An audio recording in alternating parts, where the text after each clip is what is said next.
And as always, I'm pretty sure I already did this bit on the Memento episode. Tune in next week for Wonder Woman 1984. Go to our Shopify page for some real nerdy merch. Go to blankies.reddit.com for some real nerdy shit. Thanks to Joe Bowen and Pat Rounds for our artwork. Thanks to Lee Montgomery for our theme song. Please remember to rate, review, and subscribe. Yeah. Great. I never say anything at the end. I was going to join in. Look, this episode's a little bit inverted. It is. I just don't have an ending thing. You don't. I mean, and that's fine. Sure. It's fine. The thing that you do at the end is realize that we've been friends this entire time. You know what I'm saying? You realize we've been biffles this whole time. For me, this is the end of a long and beautiful friendship. I can't remember the line exactly, but something whatever like that is. Yeah. He says, I think this is the beginning of a beautiful friendship. And the Rapunzel goes, nah, bro, it's the ending. I don't know. Right.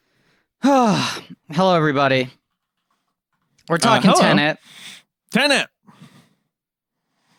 We're doing it. It's a rare occurrence. It's an odd occurrence to talk about a new release film this many months after its release. There are a couple times where we've been a little out of sync with the director we're covering. So Dumbo was a little bit late and Detroit was a little bit late. But now we're doing this more than a little late and The Witches more than a little late. It's like our podcast is untethered from the time stream. What? I'm doing like a backwards. I'm walking backwards. David's doing it backwards, man. He can go backwards fast as you can. teneT, guys. Here. So yes. Blank check. Come on. Let's introduce this show, guys. This is very exciting. We're after. David, I can't introduce the show. I just ended it. Okay, fair enough. Okay, well, I'm still David Sims, and Griffin Hammond. This is a podcast where we discuss directors' filmographies, and we once discussed. I'm not getting everything out of the okay. But we did once discuss the filmography of Christopher Nolan. We did. We have. And and it was in 2017 before the release of his last movie, and then in 2020 he released his new movie teneT. And it saved movie theaters. Yeah, right. It totally saved movie theaters and went over normal. And so that was great. And here we are to review it because, of course, we wanted to wait until it was available on demand because, things are normal, but, maybe not everyone got to see it in Labor Day. Well, we should say a couple of things. First of all, things are not normal. Second of all, we should say right up top, we went and saw this in a theater. David, you saw this as a critic. The Atlantic rented out a theater for you back in whatever it was, August, September. Late August, right? Right before Labor Day, because it came out Labor Day weekend. We went and saw this at a theater in New Jersey. We rented out a screen just a couple of days before it went on to VOD. We the last window maybe of it playing in theaters. I was overcome with the impulse to see it. I have been barely doing anything all pandemic. I don't say this as justification as I've earned the right to go break some rules, but it was one of those things where I was like, fuck it, this is my thing. This is my one cheat this year. Is one cheat too many? Perhaps. I don't know, but I've also been doing less than almost anyone I know. I barely see anybody. So we rented out a movie theater in New Jersey for $150. It was astonishingly cheap. We were in the swamps of Secaucus. It was a nice little theater, I gotta say. I was kind of into it. Little is maybe not the word, but it was like a indie multiplex. It was an indie multiplex. I looked into it. It was like a chain that got largely bought out by AMC, and most of their theaters were converted to AMC's, and this is one of the few that is still owned by the original family. They didn't get this location. kcehC. The chain is called kcehC. That's the name of the chain? I was trying to figure that out. So that's just a family name, right? That's the family name, and there was a video before the movie from Mr. kcehC. Am I wrong also in thinking that Mr. kcehC is the name of the guy who eats too much and then explodes in vomit in Monty Python and the Meaning of Life? Does sound right. I don't think it's quite that, but all right, now I have to look it up. Monty Python vomit guy. Vomit scene. Sure. Right, it's Mr. kcehC. Very similar. Okay. You know, that scene really freaked me out when I was a kid. Is that normal? I don't know. It's funny. I mean, I feel like I'm the one who usually talks about things having freaked me out when I was a kid. I just thought that was one of the funniest scenes ever made. It is funny. Like, I think even as a kid, I mean, what's it? Wafer thin, that it is funny. I just remember it's so gross and insane. I think when I was a kid, I was like overwhelmed by it. That scene always was hilarious to me, and I'm the guy who was terrified of Austin Powers the first time I saw it. Right, because he was frozen. Too scary. This kcehC chain, yes, they got bought out by AMC. They now have only a very small selection they operate 6 theaters in all of the United States, and one of them is in Secaucus, New Jersey. The point here is they played a video. It's 4 of us in the theater, okay? Griffin, David, Ben's significant other. We're in the theater alone. We pay $150 for the 4 of us to see it. Did not seem like there was a single person seeing one other movie in the theater, right? No, literally there was a person outside the theater, and Ben enjoyed this person. And she basically unlocked the door to the front of the movie of the multiplex to let us in. She was like, wait, what are you here for? And we were like, oh, we booked a theater. And she's like, right, okay. Come on in. But they were almost hoping that no one would show up. Right. Yeah. Mm-hmm. And there was real passive aggressive energy there. For sure. Mm-hmm. Which I sympathize. It's a strange time to be operating a multiplex, obviously. But Griffin, teneT, the film by Christopher Nolan, came out in Labor Day. You didn't see it. You I think you flirted with it a couple times, right? Well, let me unpack this a little bit, okay? Sure. I was very staunchly against theaters reopening. I've been very against most things reopening, even though I understand the necessity of people having to work for a living. I do find this to be this capitalist hellscape of how America has thrown people into the furnace in order to keep our big industries alive during a pandemic. It just felt like a movie theater is a thing that's fundamentally going to be unsafe to do. Why reopen it? And I also had the fear that reopening prematurely would doom the businesses, low grosses, would speed up the death of it as a business, which freaked me out because movie theaters are one of the only things that I like in the world. And so I was very against it and very much I'm not going to go to a movie theater until I'm vaccinated. I cannot see a thing changing my mind on that. And then a couple of things happened. One is the reopening of movie theaters was a disaster. People have not been going. Right. People just weren't going. Yeah. Which, look, on one hand, I understand. On the other hand... You hear that? It's like a ding. Is that just me? I hear that. I kind of heard a buzzing. Yeah, there's a weird buzz noise, kind of inverted noise. Okay, one of those classic inverted noises. I know. I don't know what that is. I don't know what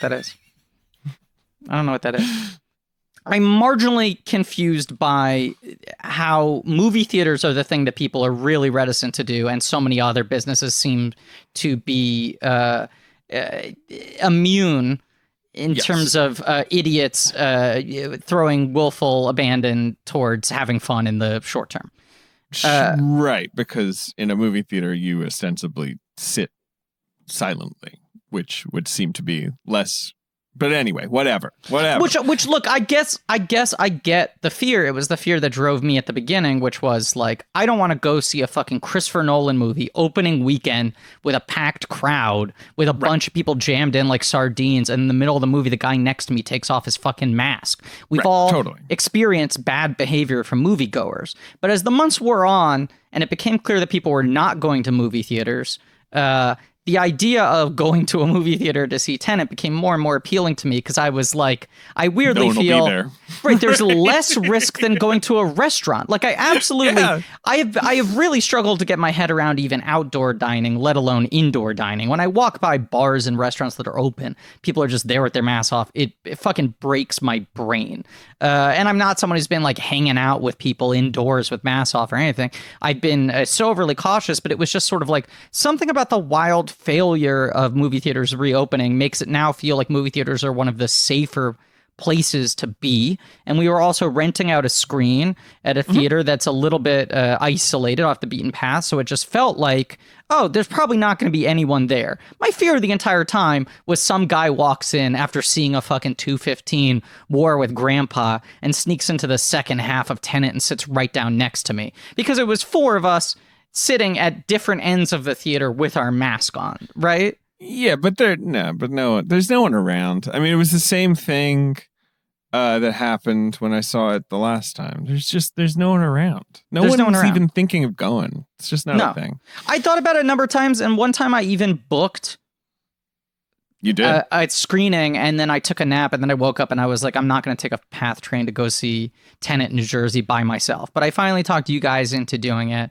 And so we did it. It's one of these weird things where it's like, I feel somewhat hypocritical because I'd been so anti-movie theater going. And I've been such a fucking COVID schooled about everyone's behavior all the time. And it's not like I endorse it, but I also did walk away from it being like, it feels more safe than most things right now.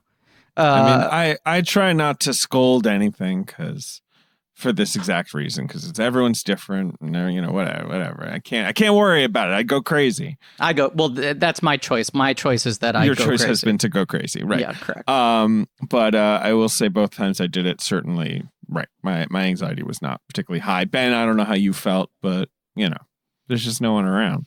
We were all safe. Like, I don't know. We just did all the things you're supposed to do. It was just an opportunity to do something that I hadn't done in so long and feel just a little bit normal. I felt a little bit normal. That's the thing. You drove me, Ben, and that's what we talked about in the car ride back. Is just like your significant other was like, I feel high right now. And I was like, I don't even feel high. I feel even. This is the first time I felt even. I've been in withdrawal for the last 9 months, 10 months, whatever. And now I just vaguely feel human for the next handful of hours. Yeah. I got absorbed into a movie and forgot about everything for however long this 2-hour movie. It was great. It was daylight and then it was night when we left. I know. And I was trying to figure out what the hell I was watching. Right. Like we went to a dark room. We were all in that room together, but we weren't talking to each other. We were sitting in different parts of the theater. The lights went down. We turned our phones off. And for 2.5 hours, we just thought about gobbledygook. We thought about Christopher Nolan and his pretentious goofiness. And it was great. And you said it so well, Ben, where you were like, it was so nice to watch a movie about people trying to stop an apocalypse. Like it felt like a relief to be focused on a fake, phony, baloney bullshit end of the world threat rather than all of the real end of the world threats. Like to just have this complete escapist experience, to just be engulfed by this screen and his weird inaudible sound mix. Yes. For 2.5 hours plus some trailers. I don't know. I just felt so good that to some degree, I throw this all as a preface, I don't even really know what I think of this movie. Like, I certainly enjoyed watching it. I think I understood 20% of it at most. I was just fucking vibing on this thing so hard, partially because A, it's the first hit I've gotten in almost a year of my main fix, right? And B, because it is such an elemental fucking Nolan movie of just sound and movement and imagery and shit and fucking suits and explosions and vehicles and whatever, that I just had the distinct thought at several points I would be very happy if this went on for 12 hours. I barely know what's happening in this movie. I would just be happy watching this as just a feed, just as a raw feed for a day. I wish this were Andy Warhol's Empire. I wish this was just endless. But David, you've seen the movie twice now. No. Well, I watched it again before, but since we went to the theater. Oh, wow. So you've seen it twice in theaters, and then you bought the Steelbook, and you've watched it once at home now? That's correct. And in between your first and second theater going experiences, you spent a lot of time on like Reddit and I don't know about a lot, a little time. I snuck around. You dug into the rabbit holes of people trying to crack this movie, right? Definitely. Like watching it for the third time at home, how much do you feel like you get what's going on while you're watching the movie? Oh, I totally get it. I love this movie. This movie rules. Except the final sequence is the one where that's going to take me a while. I feel like there's just in terms of geography, just in terms of who's doing what when during the big final. But apart from that, Ben basically said this when we left. Forky said this after we watched it at home. She was like, he just made a movie for you. It's for you. It's really for you. It's just a movie that Christopher wanted to watch. She was like, and make. Pretty into this, I would say, for, I don't know, maybe an hour. And then after that, she was just like, no, I can't. And I feel like that's been a lot of people's reaction to teneT, right? There's some point at which they're just kind of like, no, I don't care enough to do the really hard work of trying to keep up with everything here. So I'm going to kind of mentally tap out at this point, right? Like that's the negative hit on teneT. It is absolutely a movie that makes you do the lion's share of the work in a way that is very unusual for a film of this size. Right. Although it's trying to do the advice. It's just like, don't worry about it. Just feel it. It's going to be, like there's that early sequence where but yes, you are correct. Yes. But I also, to me, to some degree, like, it feels like this movie's a present for David. It's a movie all about rules, and the movie's a puzzle. And to another degree, this movie feels like Nolan's response to everyone clowning on how much of Inception is spent explaining Inception, right? He's like, fuck you. It'll be the whole movie next time. But it's almost the opposite. Like Inception is just like, here are very clear emotional stakes for each character, right? We understand who these people are. There's like a lot of sort of personality in the little scenes. There's a ton of setup before you actually get to the shit going crazy. And there's so many scenes where people like take the time to stop and with a chart explain everything that you're going to see before you see it. And everyone made fun of how much of that movie is like seminars. Oh, so right. So you're saying this time he was just like, fine, whatever. I'll just yell at you a little bit and then throw you into the next set piece. Right. He's like, oh, you're telling me you don't like how much instruction manuals. Right. Fine. Absolutely. I'll just throw you into the deep end. I'll have people yell shit mid-action, which I do think we have to talk about like all the different elements to this movie and its already weird legacy, but that Nolan very much positioned this movie as like, I think this can be the movie that saves cinemas, right? And aside from the fact that he made his move very prematurely, it also is not the kind of movie that was ever going to function that way. I think this movie was always going to turn people off a little bit, especially in relation to his other movies. Yeah, this was always, right, if 2020 had been a regular old movie season, the movie would have made money. People would have seen it. Warner Brothers gave it the, appropriate tentpole, push. But I think it would have been a more minor. People would have been, I think, somewhat disappointed by it. And now it is saddled with just like unrealistic expectations, right? Circumstances that were designed to make it look like a failure no matter what. And I've even just seen in the last, it's been 4 days since it came out on home video. I think it's been 4 days from the time we're recording to when it came out on home video. That and VOD and what have you.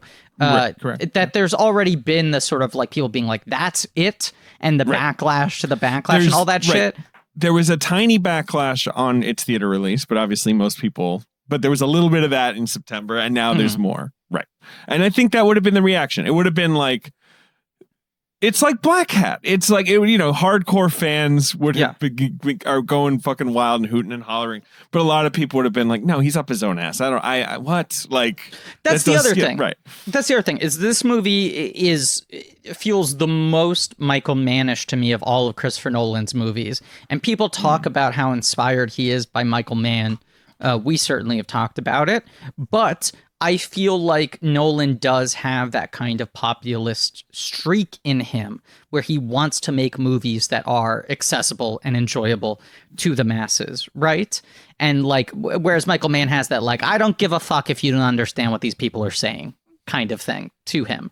And this feels like him applying that sensibility to the Nolan thing, where it's just like, I'm dropping you in, I'm not slowing down, I'm not holding your hand, I'm fucking going for it. I also think those types of movies are particularly best seen in theaters with total immersion. Agreed. And Obviously. I just like the entire time I was watching this, I went like, I'm so thankful that I pulled the trigger on going to the fucking kcehC theater with you guys in its last week of release, because I would not want to have to watch this movie at home for the first time. If there's anything distracting you away from the screen, it is so easy to just feel completely lost with this movie, as opposed to just sitting there in a theater and going like, I get that I'm not going to get all of it, whatever. I'm handing myself over to this thing. Yes, I want to say several things. Okay, one, because I've seen a lot of this on the internet, Christopher Nolan definitely is a hubristic creature who thought that he could save cinema. I don't think that's untrue, or whatever, who wanted the movie in theaters, thought maybe things could rebound in the summer. Like that is definitely a part of it. Sure. Its release. But I do feel like people have forgotten that theaters were begging studios to release big movies throughout, and really wanted to reopen. Mm-hmm. In my opinion, possibly foolishly, like, right. Like they were like, it's fine. We'll do a video of us spraying down the seats. Like, right. Which is what we saw. We saw Mr. kcehC, the world's least charismatic man, sitting dead-eyed in a theater saying like, it's looking safe. To it's the safe. cue cards in the corner of the screen. Yes. Right. While as like people in hazmat suits spray around him. Right. And, of course, also, this movie did far better in Europe and extremely well in China, in countries where, especially during the summer, COVID was really subsiding, and of course, America, fucked it up. I don't think we did a very good job. I'm just gonna say it. I think we did a kind of a shitty job. No good, very bad, doomed us. Yeah. So there was that issue as well. Just because I feel like I've just seen a lot of like, well, fuck that movie. I mean, Christopher Nolan single-handedly killed the theater business. I'm like, I know the pandemic is issue A, obviously, in killing the theater business. And some fucking studio was going to try this shit.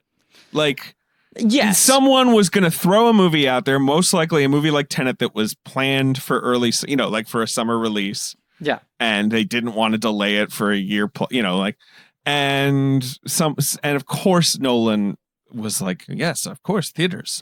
I am the saint of theaters. Like, this is my clarion cause. We will. We got to do it. Yes, I think you're right. It could have been Mulan just as easily. It could have been one of many other films. There's something about the fact that he is such a, as you said, like the patron saint of the theater and sort of the old fashioned big screen experience and all of that. Right. But also it was like, reported that he internally was like, I think this is the movie that can save theaters. That he did, by all accounts, have a little bit of that Tom Cruise, like, you don't understand. Everyone's looking for me, looking to me to save this. You know who saw this movie? Tom Cruise. Big movie, big screen. Yeah, big movie, big screen. He said. He said, "I love the movies." Blanket, thank it. No, it's true. Look, it could have been another movie, but the difference is, if it had been Mulan or it had been anything of that sort, if it had been Crude's A New Beginning or whatever, they would have just been like, "Oh, this studio fucked it up." With Nolan, it was so clear, even just to like the day after the HBO Max announcement, I posted on Twitter this video that he made The India video. Right, because it's finally opening in theaters in India, being like, it's ready, it's safe, you can all go, this is how a movie's meant to be seen on the big screen. Like, he was really trying to be like the ambassador of, it's safe again, we can't let this thing die. And I think, A, it was not the right movie to pin those sort of hopes on, and B, it was way too early. Way too early. And the reality is, I think the only way that a movie going feels safe is doing exactly what we did. I say feels safe because everything is only safe on a relative scale when there's a fucking invisible virus in the air that could kill us all. But ultimately, that's not a sustainable model for these theaters to just be renting out screens to 4 dipshits. It's just the best they can do now because, like, it's either that or no tickets sold. I think it was one of those things where they were like, more right, like, you know, we'll find a balance. There's levels of survival we're prepared to accept, to quote Agent Smith. And then they couldn't even pull that off. Right. Because people didn't want to go. Because it is a virus. And because America fucked it up. And it was just still there. And obviously, the best way to deal with any of these things is to pay businesses to stay closed and pay people to stay in their homes. And of course, we didn't do that. And I don't know if you know this, but the president was and still is Donald Trump, who I just think has had a really mixed record as the leader of the country. Bring, bring, bring. Click. Hello. Who's this? I'm Arthur. You're Arthur. Okay. From Cobb's team in Inception. Oh my gosh, Arthur! You're the Wait, are you the architect? Now I forget your role in Inception. What's your? I'm not the muscle, but I'm something like that. I mean, in the analogy you're kind of the film, point man. Tracking to filmmaking, I'm sort of the producer. Right. You're you're the producer. You're the guy who makes the trains run on time. Well, but then, I mean, now you're making it sound like some fascist stuff. No, I don't mean fascist. I'm so sorry. You're the guy who... You were right. In the character poster, it's the point man. Yes, you were correct. There you go. Look, David, I have a totem. You have a totem. Yes. I have a totem. Yes. It's a small object, potentially heavy. Something I have on me all the time. Yours, I think, is a loaded die. Is that right? No, it's not. It's not. I'm here to update you. It's my floppy penis.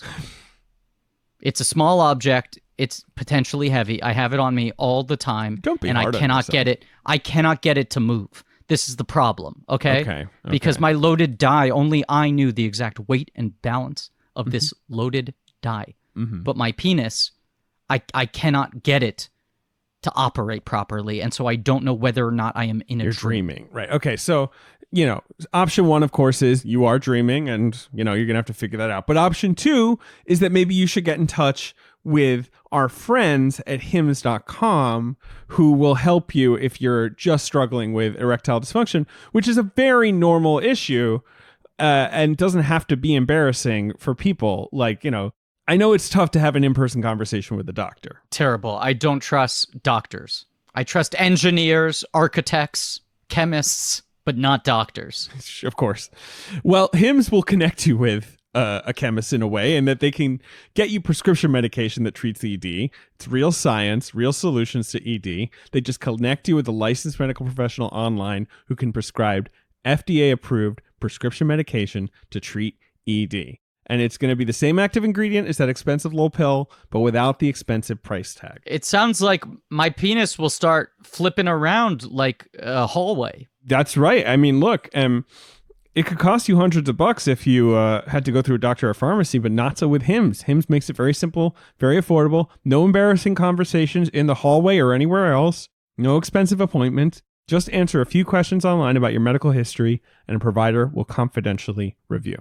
That's it. And that way, when I look at my totem, I will know beyond a doubt that I am not in someone else's dream. Try hims.com today by starting out with a free online visit. You can go to forhims.com/blank for your free visit. That's forhims.com/blank, forhims.com/blank. Prescription products are subject to medical provider approval and require an online consultation with a medical provider who will determine if a prescription is appropriate. See website for full details and safety information. Remember, that's forhims.com/blank.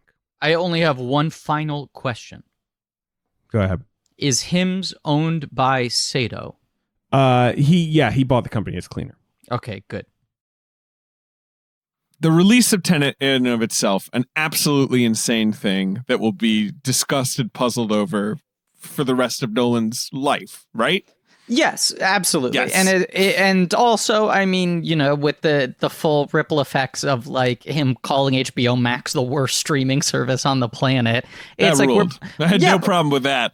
But it's like there's a really good chance this is the end of his relationship with Warner Brothers as well.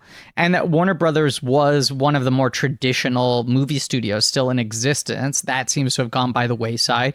And you have to wonder what the rest of his career is going to look like. Like, to some degree, it is perhaps not fair, like it is not an accurate sample size, but I do think that executives are going to look at teneT and go like, maybe that type of movie is over. Maybe the Nolan thing doesn't really make sense in a current business model. And I did watch this movie, and I'm so grateful that it is a movie, but I could see people like now bean counters looking at this and being like, why would we spend over $200 million for 1 2.5 hour thing that isn't going to become a franchise when we could give him like $200 million to make 10 episodes of a TV show or whatever the fuck? And the answer is not going to do that. No, but I'm just saying for them, there'd be like, why would we greenlight this? For that amount of money, it should be a season. It should be a miniseries. No. Nolan is on the Tarantino level where David, I am not saying that Nolan is ever going to take that offer. I'm saying I think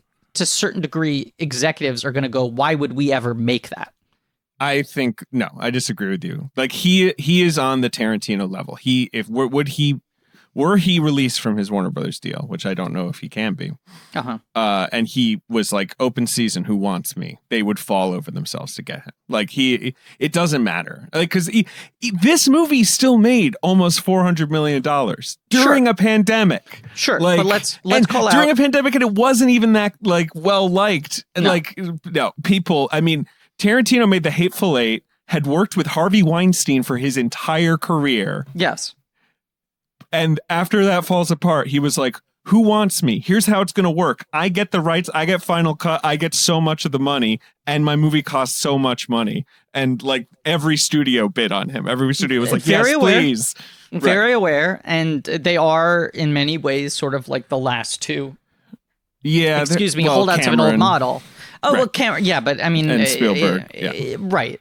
But everything you just said in terms of like Tarantino's deals that he set up, Nolan is like that times 2. I mean, his budgets are just so big, you know? This one was big. This was a really expensive movie, but Dunkirk was not that expensive. Like, you know, he can make a movie for $100 million. You know what I mean? Like, you know, whatever. He'll do it. He'll do whatever he wants. Interstellar, Inception, the 3 Batman. I don't know. I mean, all of this is curious and hard to predict. But I wonder if they're going to ask him to tighten the belt next time. That's my real question. I mean, I also don't know, what does he want to do next time? Like, it feels like, and if we should talk about the arc of Nolan, because, of course, this is Blank Check, and we've spent a whole miniseries doing that. If, like, you know, Inception had elements of this, but, like, this is the Bond movie that he's always dreamed of. And as he said, he's, like, worked on this movie. Like, he's had the idea for this movie since he was, like, a kid, which, you know, is sort of the vibe of the original Nolan projects often. Like the 12-year-olds to, you know, mental toy box, like in the hands of a visual master. Well, also this thing I love about Nolan of just like this very sort of sophisticated British man with the slicked back golden hair and the finely tailored suits saying something as if it's really profound. And if you read it on paper, you're like, this could be a 5-year-old saying like, I think it'd be cool if cars went backwards. Exactly. Well, this is the thing about teneT. It really felt like, because like even Dunkirk was a huge hit, right? Like, you know, right? Like, so like, it's like they're just going to keep giving him the money. And so teneT, even after The Dark Knight, if he had walked into a studio and he sold them an Inception, which was, but if he had walked into the studio and he was like, all right, listen guys. Okay. So like, you can go backwards if you go through this machine, and the guy's going to go forward. He's not going to have a name. You know, like if he tried to pitch them on this thing, I think they just sort of been like, oh, I don't know. And so Inception, he's like, well, what about the Dream Thieves movie? And they're like, yeah, I guess that one's easier to handle. Let's do the Dream Thieves movie, right? Like this feels like apotheosis of wild nolan pitches. It's like Inception has the basic pitch you can give, which is like, it's a man who like operates in this weird sci-fi concept. He lost his wife to it. He's been locked out of the country where his kids are. He's desperately trying to get back to him. This mysterious businessman comes to him, offers him a deal that would allow him to clean the decks and get back to his family. Classic Hollywood formula there, embedded there, even without the time travel. There's a thing, right? The one last job, he's going to be able to be with his family. And you're like, yeah, okay, the classic Hollywood story, man forever haunted by his dead wife. And this one, Nolan's like, first of all, wife's alive. The twist on this movie is the wife doesn't want to be killed in the future. Just on this movie is everyone's trying to kill the wife and I won't let it happen. Right. And the wife is married to the bad guy. Right. The wife's married to the good guy is trying to stop the wife from becoming dead. But also he's like, you know, like I just imagine him at the end and he's like, and the ultimate thing that was going on is he's actually been friends with Robert Pattinson the whole time. It's the doofiest twist, and I'm such a sucker for it. Right, you're like, so here's the idea, okay? These characters barely have names. The main guy is literally just called protagonist. They seem to not care about each other at all, and the twist at the end of the movie is, oh, actually, they used to be pretty tight. Hey, he knows he likes diet.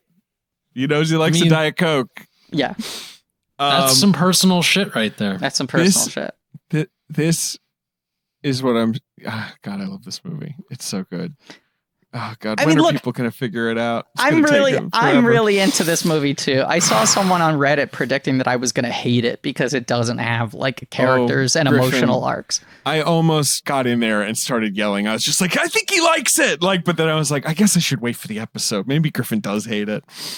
Even though you had good vibes coming out of the theater. Yeah, I had really good vibes coming out of the theater. I ordered my Steelbook. It hasn't arrived yet. I mean, I'm like into this movie, but to some degree, I have a hard time like extricating my feelings from the larger feelings tied into the experience of being able to go to a movie theater for the first time, whatever, and what have you. But also, I just think like, you know, when I like voice my frustration with something like Rogue One, it's because I feel like that is a fairly conventional movie that is lacking in character arcs and that sort of like intimate, emotional kind of stakes. Whereas this movie is mostly just a like, wouldn't this be a cool thing to see a movie do kind of movie, which is enough for me to get on board. Like, guess what? Seeing shit go backwards is really fucking cool. It turns out it rules. Great. And there's something just about it being the most analog special effect in the world, right? That's what I love about it. One of the earliest things people realized is like, oh, you could roll the thing backwards and then shit looks crazy. And he's like, here's the idea. It's just that. I mean, I have the stat here, but the number of special effects shots in this movie is 280. Which is, just to be clear, very few for a movie that cost $200 million and is enormously elaborate. Right. Is less than most romantic comedies. Like Dark Knight, 12 years ago, 650 shots. Dark Knight Rises, 450. Inception, 500. Dunkirk, 429. So like Dunkirk was thought of as like a pretty scaled down movie for him. This is 280. That is actually incredibly impressive. I didn't realize that is wild. Right. And even to the degree that I just noticed like several scenes, several shots, several close-ups in this movie where Elizabeth Debicki is clearly having like a breakout on her face. And there's like basic concealer done to try to like patch up her zits, which nowadays just is always CGI'd out. It's always CGI'd out. You just airbrush everyone's faces. Right. And it's just like her complexion is different in a couple scenes. There are a couple scenes where she has different bumps on her face. Like he's going out of his way to be like, I'm doing as much of this in camera as possible, even if it fucks up continuity. And again, especially on the big screen, it's really cool how everything feels very real. I would say. And I'm sure you would agree. Things like the crazy stunt of them climbing up a building or them driving a airplane into a warehouse. Those are just things they did. Like, it's great. Dropping gold bars, right? Dropping bars. It's also just that thing that I hadn't forgotten about, but I've now gone so long without. I mean, for me, where I'm usually seeing like several movies in theaters a week, you know? Sure. To go 9-10 months without any of this, to just be like, I sat up in like the second or third row. I sat up really close, and you guys were like, you want to sit that close? And I was like, I just want to be completely overwhelmed by this thing. I want to be so fully immersed in it. My neck was craned up. I was like, extended beyond my immediate plane of vision. And just like anytime there, in any shot, just getting so caught up in the different textures of everything, you know? Just like every new environment and the way the light hit everything and the different materials of their suits. And as you said, like the shininess of the gold or whatever. It's a very tactile movie. And it very much is an argument for that kind of like analog tactility. I fully agree. It's got a vibe like to it that I can't figure out. It's cool, like for him, just like slick. But I think it's also that he's playing it cool, Ben. Like, I think it's that part of what we like about Nolan is that he's a big old dork, and he like cannot help but put these like very goofy, broad emotions into it. That his movies are always just about like, man, I really love my family, right? And that he's like so proud to show you all the work he did. And this is one of the only times that he's sort of like held shit back. You know, It feels like he's really, but it's a little more held back or a little less hard on sleeve or whatever. Yeah, which, to be fair, like I like the sentimentality of Nolan, but it is interesting to watch him. Like, this movie just feels like a bunch of different exercises that he's doing. Like, I want to see if it's possible to do a movie like this, if it's possible to write a script like this, if it's possible to tell a story this way.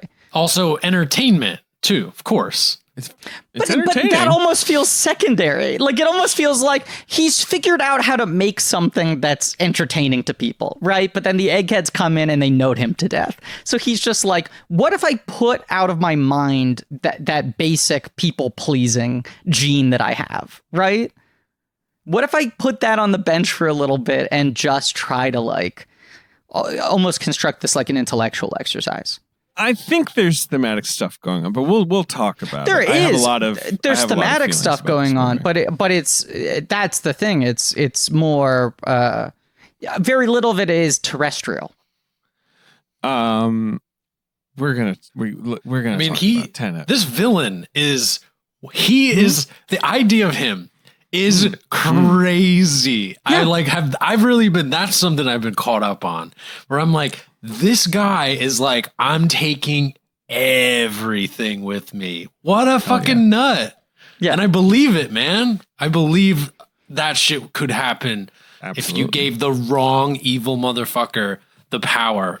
I also love the scene where he is like, so how does he figure into this? And it's like, absolutely just right guy, right place, right time. Right. Like, this guy has no importance in and of himself. He just dug up a thing, right, that just popped up, yeah. A cruel society threw this guy into the gaping maw of, like, cleaning up the wreckage of, nuclear destruction. And he happened to be the guy who found the suitcase full of gold and unlocked all this shit. Hell yeah.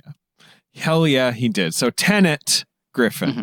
Christopher Nolan's teneT. He said he conceived of the ideas over the course of 20 years. I genuinely think this is a thing he thought up of as a teenager. Yeah, right. He was watching Meatballs 2 on VHS and he rewound it.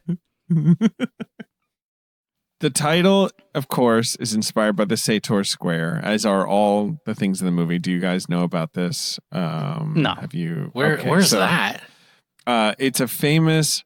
I can't get it all in there. But it's a famous Roman here. I'll put it in the chat. Like word puzzle that pops up in a lot of early pre-Christian art. It's just words that go backwards and forwards. It's like, here, how do I do this? Stupid chat. There we go. And so it's the words sator, arepo, teneT, opera, rotas, and like everything's forwards and backwards if you look at it. Like it's a I don't know. I don't know if it was for children. I don't know if it had, I think there's weird sort of religious things going on with it, but do you guys see it? Yes. Yeah. Right. So that's where he gets the name sator. The company is called rotas. There's an opera scene, right? Arepo is the guy who did the fake painting. Mm-hmm. And then teneT is running through the middle, right? It's a palindromic title, backwards and forwards. Mm-hmm. teneT. This movie, Griffin, well, he makes Dunkirk. Obviously, it's a really big deal. Yeah. I can't remember how long we had to wait, but I don't know, 6 months later or whatever, right? This gets announced, like Nolan's next project. Yeah. John David Washington, Elizabeth Debicki, Pattinson, right? Like that was right. Well, because there was that same Oscar season was BlacKkKlansman and Dunkirk, right? I feel like before the ceremony, the announcement came out, like the rumor at least came out of like Nolan wants John David Washington as his new lead. He's going to be a new protagonist, and I really, apart from that, I feel like we knew nothing. Like, it was just one of those things where, even by Nolan standards, you would whatever. Someone would interview Pattinson, he'd be like, "Oh, I really don't know what it's about." Like, it's very confusing. We kind of knew it was like a secret agent thing, right? And it would take place around the world and use IMAX cameras and all that. I think they just kept on being like global, massive scale, and it was known that there was some backward shit going on. I'm trying to remember what movie it was that Ben and I saw together where the trailer came up. The teaser came up, which was mostly just like shit going backwards and forwards. It was right. It was them in the in the hallway, with the bullet holes smoking. Yeah. It was very brief, right? But there was the proper trailer too. Right, and it was one of those things where they like put the teaser out, didn't put it online. You could only see if you went to theaters. But the marketing campaign felt somewhat similar to Inception. There was very little known about Inception before it came out, outside of just that the cast was so big.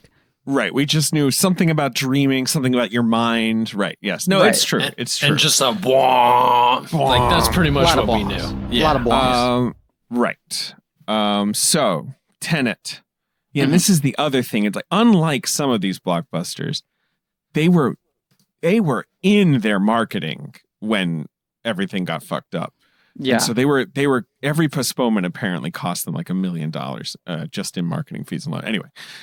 So the film comes out. I swear to God, I feel like people were like, is he actually James Bond? Is that what the movie's about? You know what I mean? Like, there was all that kind of wild rumor mongering of like, did he really secretly make a James Bond movie or something? Well, I remember there being, and maybe I say remember, maybe I was just sort of like personally attached to this theory, but that it was in some way connected to Inception. That it was in the Inception that too. universe. Right, it would be in right. I remember that too. Right, because even the trailer had that weird thing where it said like it's time for a new protagonist. Right, and I was like, is he saying a new protagonist in the Inception universe? And it's like, no, he's saying that this guy's name is protagonist, and the movie doesn't even give him a proper name. No, but I think that's one of the many crude. I mean, like, I don't know if he wrote. I'm not saying that's a negative. No, I know. I mean, look, someone, I believe it was Jordan Ropp, I want to give him credit for the film stage. You said that like this movie sometimes feels like a 5-hour movie where Nolan cut all the fat out. Because it's not like this movie is short, but it does just kind of move and like go from scene to scene and go from location to like, right? Like it is kind of breathless. Yeah. And it does feel like so much of like this sort of detail has been stripped out. He's literally just called the protagonist, right? Like, right. And which once again feels like an exercise in testing the opposite of what he already did with Inception. Yes, right, exactly. Because we've talked about like Inception has to spend that much time talking about shit in the first hour so that the last hour and a half can just be sort of like operatic. But they've loaded everything into your brain. And this movie is just asking you for like full submersion from the get-go without a lot of grounding. And it begins, with kind of like a big hammer blow action scene. Like everyone sits down at a fancy opera house in Tallinn, or in the Ukraine or something. Like I think it's in Tallinn. I think this very cool opera house. Oh no, it's they're right. They wanted to use the Kiev Opera House, but they used the one in Tallinn because it's brutalist. Like it's got that crazy industrial look on the outside, and it's so pretty on the inside. It's such a cool location. Yeah, it is now, unfortunately, a weird, upsetting way for the movie to begin. To see like a bunch of people sit down, ready to watch a performance, and then a bunch of masked guys come in, and they all fall asleep, and these guys come in with guns and like hijack the entire situation. There's something just eerie about it. And I even like when the trailers were coming out over the summer, when the movie kept on getting pushed back, and it's like, really, that's a set piece in this movie? Is a bunch of people sitting in an audience wearing suits, nodding off while people run around the theater in like SWAT gear, and they're trying to convince us to go to theaters to see this? Yeah, I went and I loved it. I did it twice. Yeah, but once again, we did it away from strangers. Yeah. But I don't know, whatever. Come on, it's just a very arresting. I'm just saying it's arresting. I still found it unnerving. I'm not saying this in a negative way, but it definitely at this point in the film, I'm still on edge enough about being out of my apartment, let alone in a public space like this. And knowing that I'm going to be there for the next 2.5 hours. The opening scene I found upsetting, but in an effective way. I mean, the fucking train yard. Right, yeah. And then the train yard is great. That where to he's me, getting tortured. Oh my god, that's maybe one of the scummier things I've seen in a long time. That guy, what's his name? Andrew Howard. He has like a really boring name. Yeah, Andrew Howard, the guy who's like, maybe you can last another hour. I don't know. I'm gonna pull a tooth out. He's just a guy. Driver is his character's name. So the protagonist is part of this big operation to try and avert a terrorist attack. It's really a cover for they're trying to steal something from somebody. The protagonist gets it, but then he's caught and he kills himself. He takes his cyanide pill, his metal cyanide pill, and he thinks he dies, but no, he wakes up, and who is there to say, hey, you passed the test, you're a loyal guy? Hap himself, Martin Donovan. Apparently his character's name is Faye. I guess we didn't hear that said out loud, but I really nice to see Hap. Nice that he brought him back. 18 years later. I feel like there's been a nice little Martin Donovan reclamation project going on, like Inherent Vice and Inherent Vice, Ant-Man. Yeah. Remember he popped up in Ant-Man? Right. Big Little Lies. Like he just is one of those guys we've kind of taken for granted. It's always good. He is always good. He's a very solid creep or boss or, whatever, functionary, older guy. He's a guy who knows how to use his innate squareness to great effect. Apparently he once played Jesus. I can see that's sort of crazy in like a TV movie. No, in a Hal Hartley movie, The Book of Life. Oh yeah. Well, yeah, Hal Hartley regular. Yes. Yes. So, and he's basically like, look, okay, so you passed the test. Everything's chill. Sorry about your teeth getting pulled out. Anyway, your next mission. There's a word tenet's going to open some good doors, maybe some bad ones too. You just love that line. You say it all the time. I like it. Whatever the line is. Yeah. It's basically, you have to do this. You have to put your hands together, synergy style, right? And say tenet. And it'll open some doors. And that's it.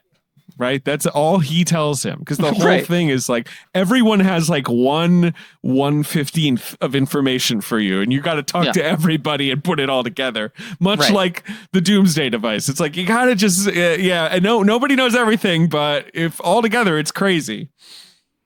But it feels, in so many ways, this movie feels similar to Inherent Vice for me, a film that I found endlessly frustrating the first time I saw it, and now I love.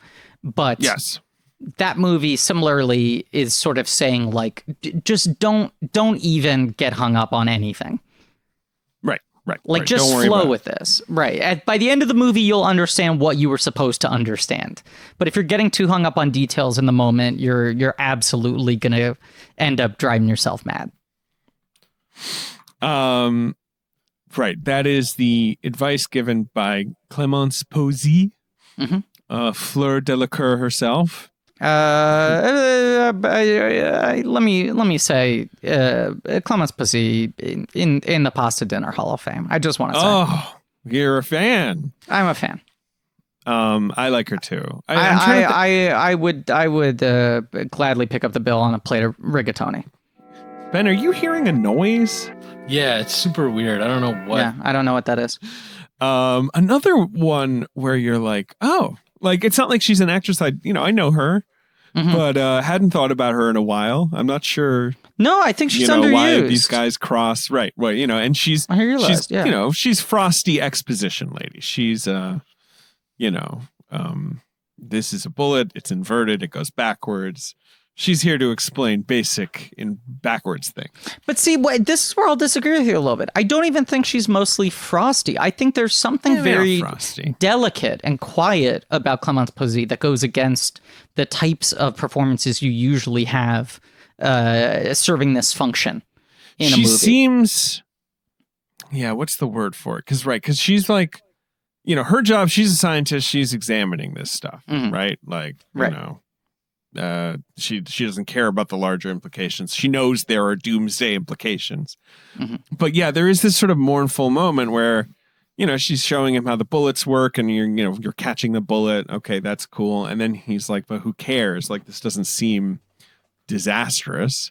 This just seems weird. And she just leads him into this big room and she takes out this other equipment. And she's like, this is like the detritus of a war that's going to happen. Like, it's shit just sort of like washing up on shore, but it's essentially just like evidence that something terrible will happen in the future.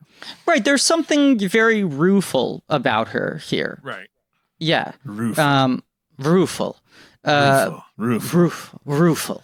But yes, that's sort of the movie's big conceit is this sort of backwards, forwards, timey-wimey stuff is not sort of unmoored. It is very much a cause and effect thing where they can only do shit backwards if it's already been done forwards in the future. As I put it to Ben at the end of the movie, it's Christopher Nolan being obsessed with the moment in Bill and Ted's Excellent Adventure where they say, let's remember to give ourselves the keys in this bush later. And then suddenly the keys are there. Right? Yes. That's exactly it. You said this and I loved it. That is his conception of time travel. Not Back to the Future, not Primer. Bill and Ted. Right. And there's the moment where he puts the glove on the bullet and she says the bullet's been imbued with this ability to move backwards in time. We don't know exactly how. It's probably the byproduct of some radiation thing. But try, picking up the bullet from the table. And he does it. It doesn't work. And then she goes like, no, it only works if you have already dropped it. Hell yeah. It's a frame of mind thing. Right. We think about time in just a linear way, man. We're such squares. We only move forwards. But that's just one way to look at it. Yeah. I mean, Christopher Nolan at any given time is thinking about 2, even 3 temporalities.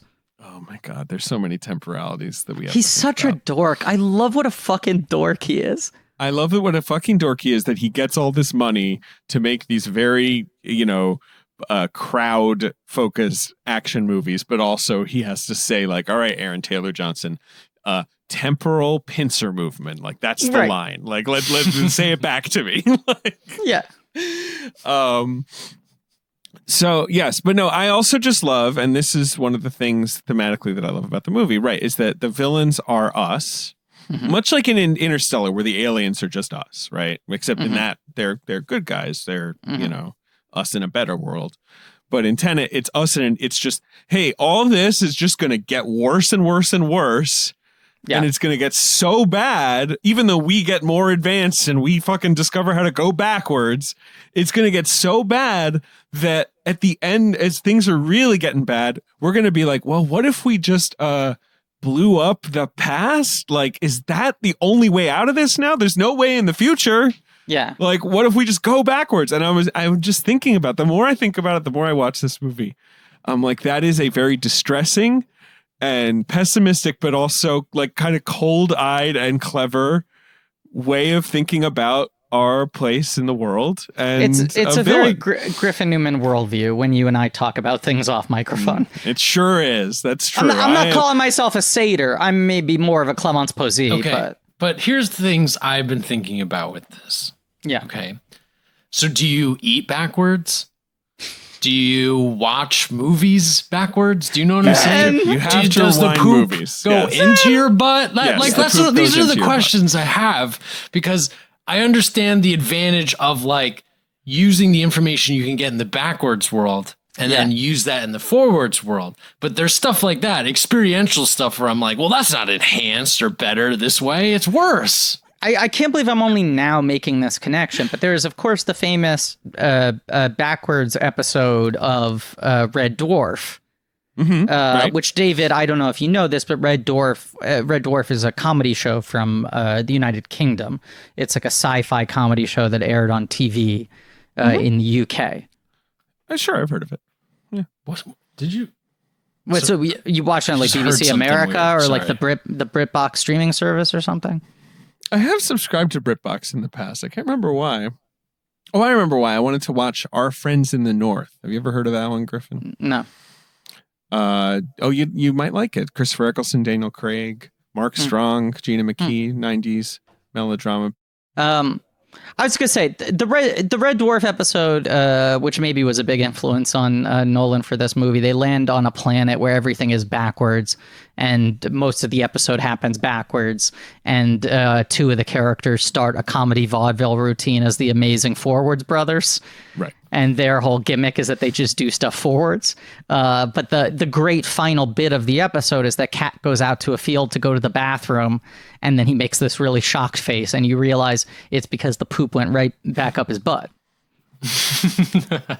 It's a perfect final joke. And of course, poop is a palindrome. It goes backwards and forwards. It went right up his butt. He dropped his pants. He crouched atop some grass, and poop went up his butt. Anyway, I think that was Christopher Nolan's main influence on this movie, was the poop going back up the butt. It might be. Maybe if we pinned him down, he'd be like, look, it was Bill and Ted in that one Red Dwarf episode. You got me. Because Christopher Nolan put some James Bond on top of it. Yeah, he grew up in England. He did. But yes, I think that's one of the things I find very potent in this movie is the idea that the sort of like the palindromic riddle of it, of like, we're making it very clear. It's not that certain people just have the magic ability to do things backwards. It's that people have the ability to play in reverse things that have already happened, right? That are going to happen, or that have happened in the future. They've happened, and they can move backwards through the things that have happened. Right. So they they grab this guy protagonist, and they're like, look, it's really important. You have to stop the end of the world. And he's like, cool, what's the threat? And they're like, we don't know, but we know it's severe because you have to stop it. And he's like, what do you mean? And they're like, well, the fact that we know something is going to happen means that something bad has happened, because you now have to. I'm already confusing myself trying to explain it, but I just but this is the thing, that it's such an abstract threat, right? That they're just like, something is going to go wrong in the future, and we know that. The proof is the fact that we're telling you right now to stop it. And yes, and Sator does eventually sort of talk about the villain of the movie, played by Kenneth Branagh, and we'll talk about him plenty. He's on a yacht in the middle of an ocean of ham. He's sure, yes, he's on the USS Ham. That's right, the Ham cruiser. Yeah. Let them all talk, but it's just the Queen Mary going inside a pig. What a good pitch. But he eventually says something along the lines of like, their oceans rose. You know, he alludes to like climate catastrophe and so on. But yes, we don't really know what it is, except the world has ended, or is ending, is in some dire state. And Sator, the villain of this movie, is someone who is nihilistic about it. Like Ben is saying, like it's over. And I'm dying as well. He's dying of cancer because he fucking grew up inside a radiation. And so he's like, when I go down, as you say, Ben, I'm taking everything with me. And then the protagonists and all these people who barely know what it is and barely know even like who they're fighting against and what time they're from.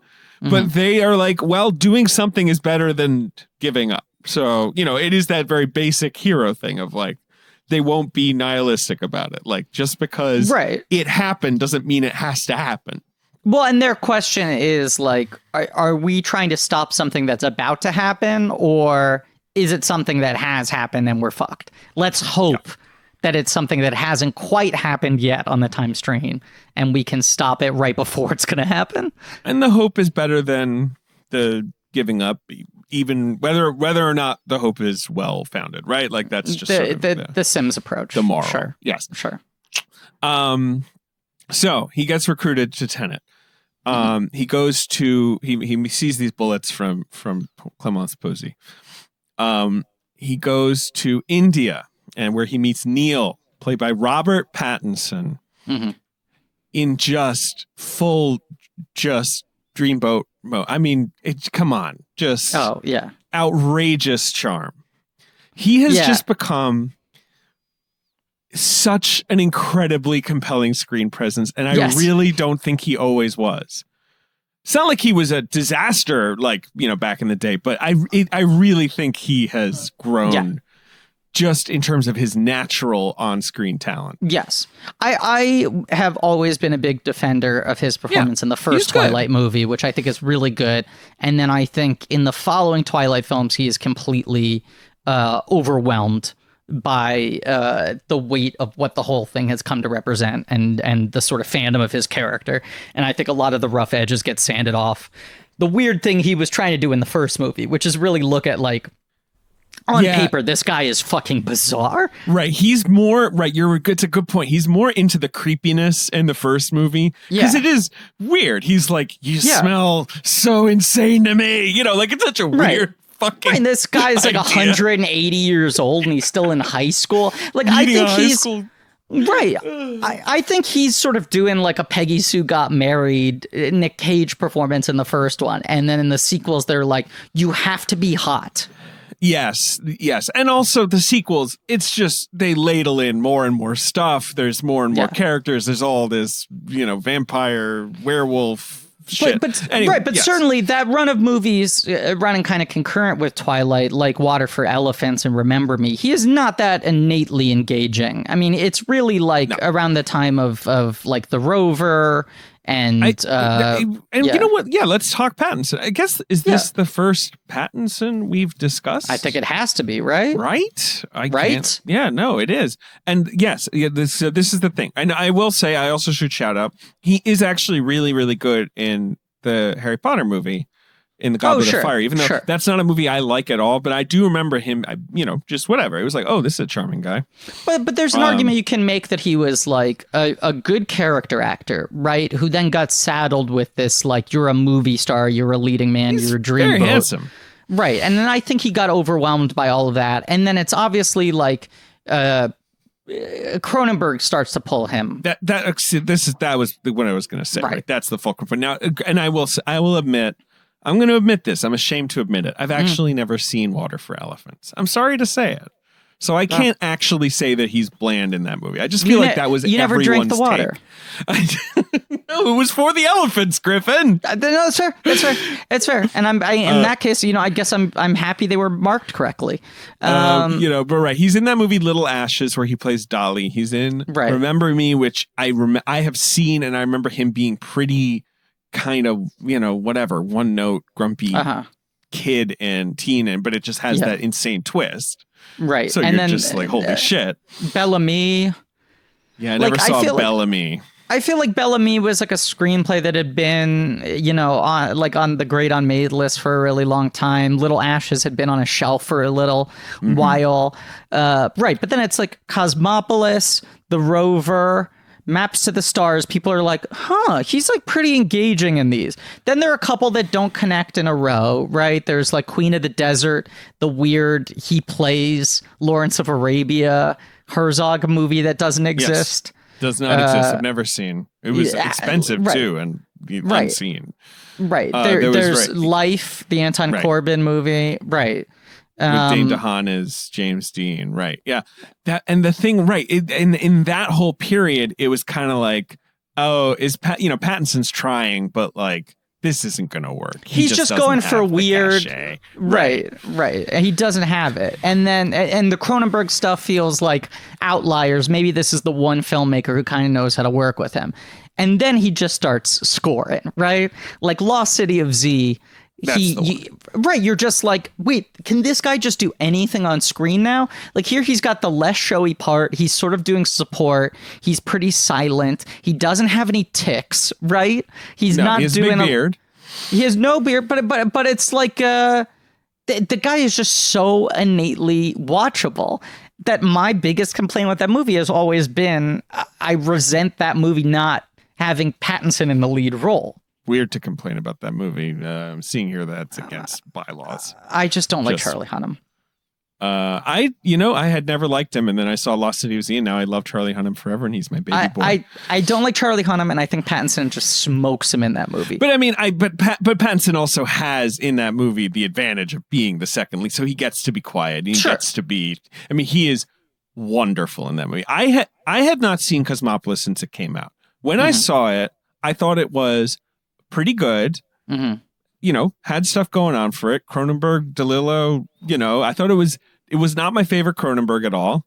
But I remember thinking that he was like, he's fine. He looks good in a suit. I get it. But I, not innately like, oh, I'm turned around on this guy. And I should rewatch it because I wonder. I should rewatch it too. Maps to the Stars is the one I remember being very like kind of sold on. I think he's very good now. Yeah, I mean, I love that movie. He is good. But then I mean, when he popped up in Z, I was just like, holy shit! Right. And then and the same year, right? Then he does Good Time. He is in Good Time. Yeah. My fucking movie. Like I watched that shit all the fucking time. Which, by all accounts, he saw a still image. Right? Isn't this the story?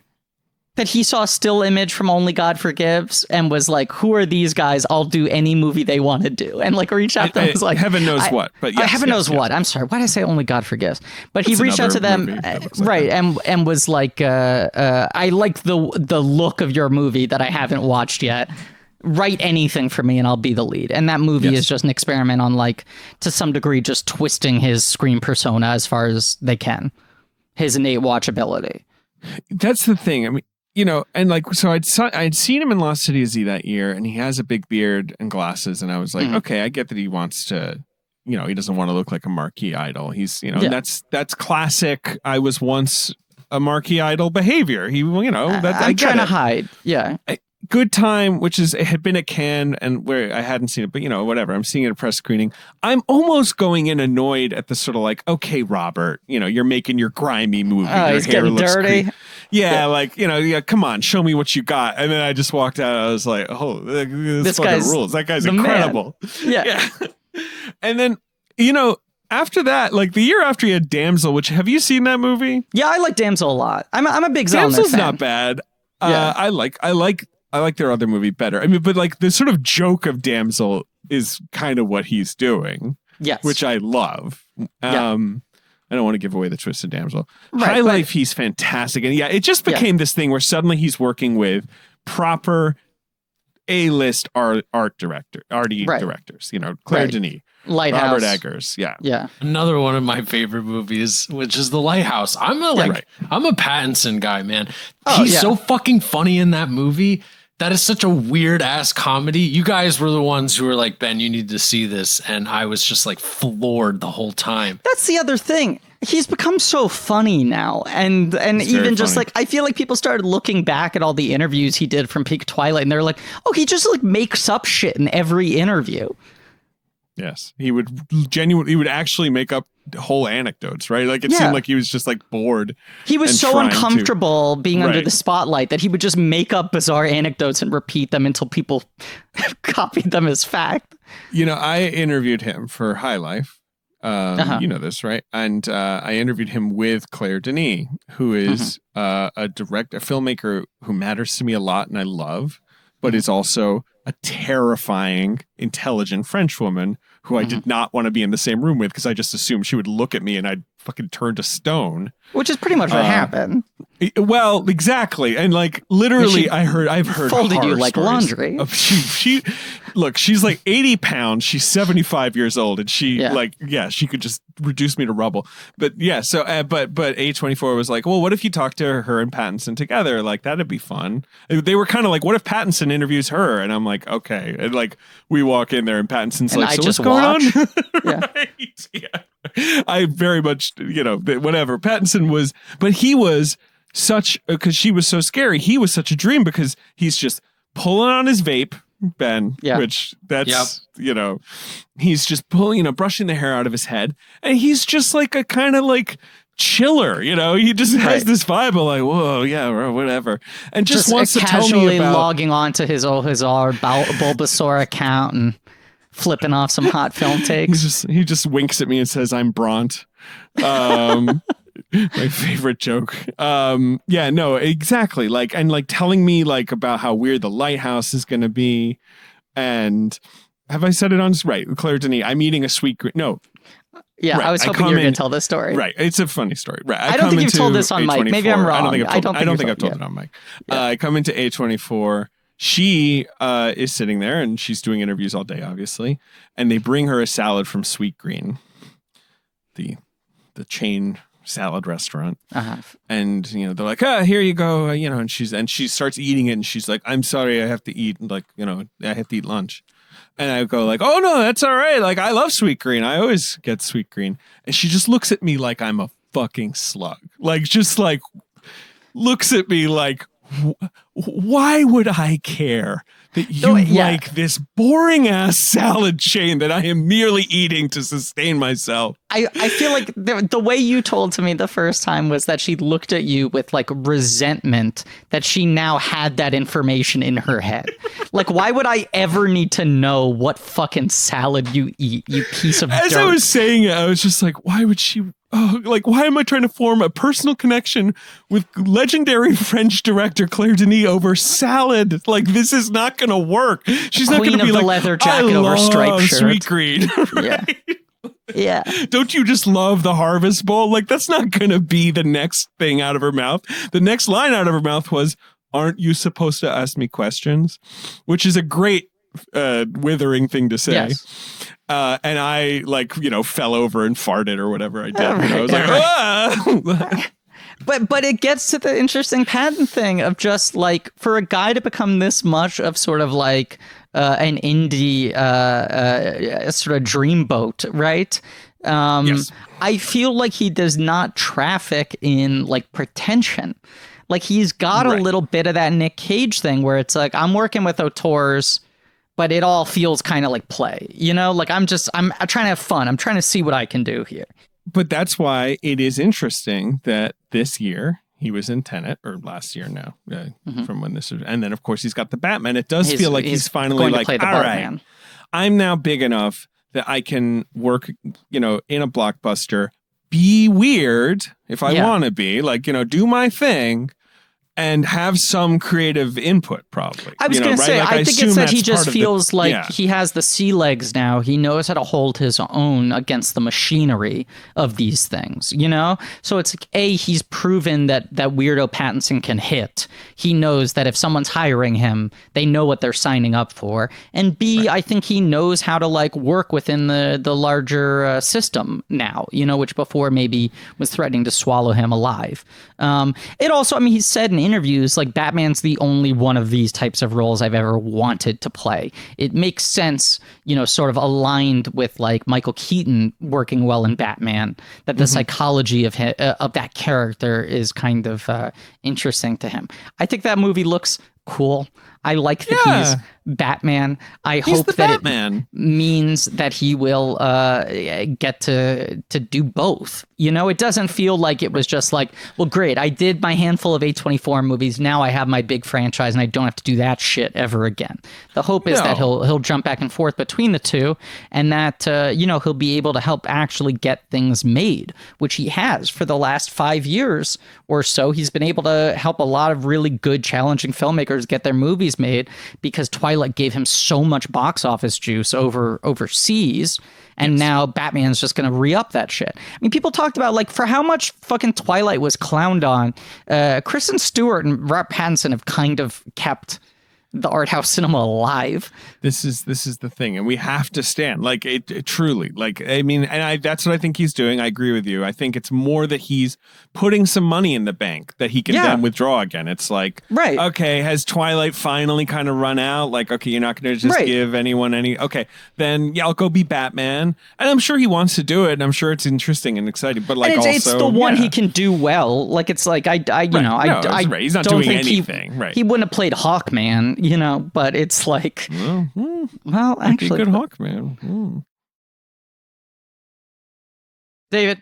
Yep. David. Yep. I feel like there's a whole subsection of our listenership that gets so excited when an ad read starts with David rather than a ding dong. They get there's a relief similar to the relief that you sometimes make audibly on mic. Correct. Yes. If it's just a David, I feel great. Right. Because sometimes when there's a ding dong or a ring ring or a boop boop boop, it's a hassle. We know it's going to take a lot longer to get where we need to go. Right, David? Right. Exactly. Do you see what I'm saying here? I do. Because we live in a Twilight world where the mail is even more important than ever, because we should all be staying home, sending stuff to each other, receiving stuff from the outside world. And the best and easiest way to do that is by signing up for stamps.com. Duh. That's right. Hey, look, if you're doing your groceries, your movies, your doctor visits online, you should go to the post office online with stamps.com. With them, you're going to get the services of the post office and UPS right on your computer, and you're going to get big discounts on mailing and shipping rates. Pretty simple. Yeah. I mean, look, this is what stamps.com does, okay? And this is going to sound like some wackadoo Christopher Nolan heady sci-fi premise, but it's real. Okay, go ahead. Stamps.com brings the services of the U.S. Postal Service and UPS. Are you familiar with those, David? So what it does, it brings them right to your computer, wherever you are. It's a must-have for any business. Whether you're a small office sending out invoices, online seller shipping out orders, even a giant warehouse sending thousands of packages a day, or, the CEO of the Mug of the Month Club, Stamps.com can handle it all with ease. How is that Mug of the Month Club going? I'm a couple months behind in sending out packages. I'm very disorganized. It does sound like a Mug of the Month Club to me. Yeah. I've been receiving them, though. My friend Max is doing a great job. Okay. All right. Using Stamps.com. Exactly. It's a no-brainer. Saves you time and money. 900,000 small businesses use it. So make 2021 the year you stop wasting time and going to the post office. Go to Stamps.com instead. There's no risk. And with our promo code CHECK, you get a special offer that includes a 4-week trial, plus free postage, and a digital scale. There's no long-term commitments or contracts. Just go to Stamps.com, click on the microphone at the top of the homepage, and type in CHECK. Stamps.com, promo code CHECK. Stamps.com, never go to the post office again. Never. Look, Stamps.com is like Frankenstein's monster on the operating table, David. Go ahead. It's a no-brainer. Hey! Have you seen The King? No, I haven't, but I was going to say that's the other category now where it's like if he does a performance in a movie that doesn't really hit, his performance at least gets some credit for being the interesting thing, like The King and Devil All the Time, where you're like, he's doing shit. Right. Yeah. He's doing an accent in both. And The King especially, he comes in with 20 minutes to go. And the movie is, I think, a bit of a snooze. But he's just having so much fun. I've only watched Pattinson clips. Yeah. They're good. Yeah. But anyway, in teneT, yes, he's really good. He's really charming. Right. Effortless. Not doing too many bits. Like not doing weird accents and shit, but like just effortlessly charming. But I think this is kind of the Nolan calculation, which is like, we got this protagonist guy who's kind of unknowable and is a little bit of a cipher. Let's get a guy who's sort of more established at this point to be all the flavor, to have the sort of swagger. Yes. Because John David Washington, we haven't talked about him yet. Let's talk about JD Dubs. Yeah, he's great. Yeah.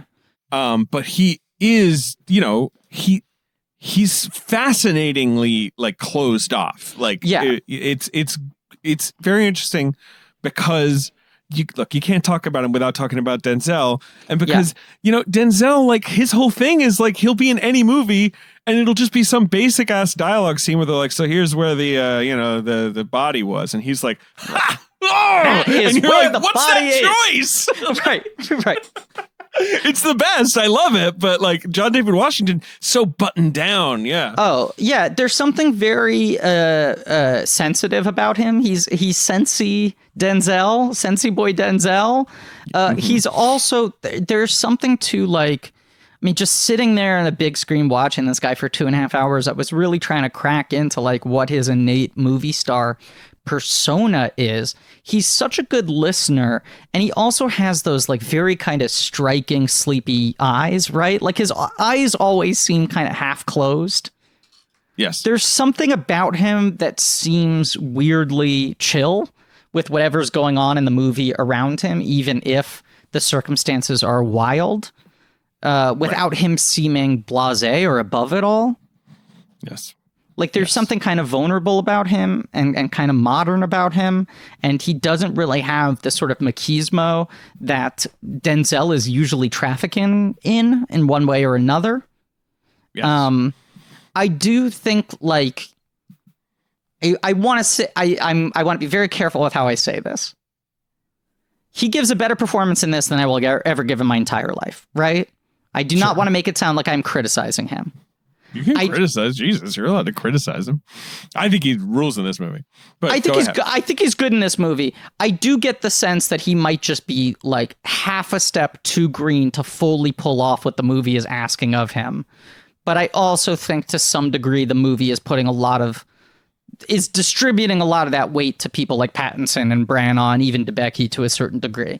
But I do think like there are times where, how do I put this? I had it. This thought was sort of more cogent right out of the movie, but especially like this kind of thing, which I feel like is so much of what defines like a movie star, right? It's like, how convincingly can you sell bullshit and make it sound like it's not a big deal, right? Is like, that's the kind of shit they pay you $20 million for, because it's just like, how can anyone do that? How can anyone make this dialogue sound like it's rolling off the tongue?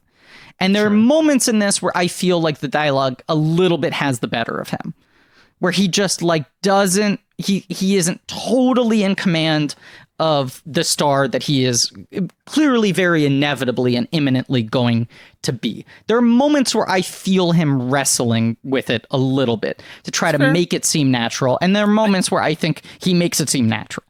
I've seen it 3 times. It's definitely, I mean, there's also the thing of just that the dialogue is itself often quite ludicrous. So yes, as you say, right, it's a difficult task. I want to make it clear. I think he's very, very good in this movie, but it is the reason why Nolan goes to someone like McConaughey doing the victory lap, or DiCaprio like undisputed for a decade, to be like, I know you're going to be able to make this shit work. Well, and so this is him testing out a new leading man to some degree. Well, but this is also a question that I have that I don't know the answer to, and maybe I'll ask Christopher Nolan when I interview him one day. But like, he's a Black American actor. Nolan's never had a black lead of a movie before.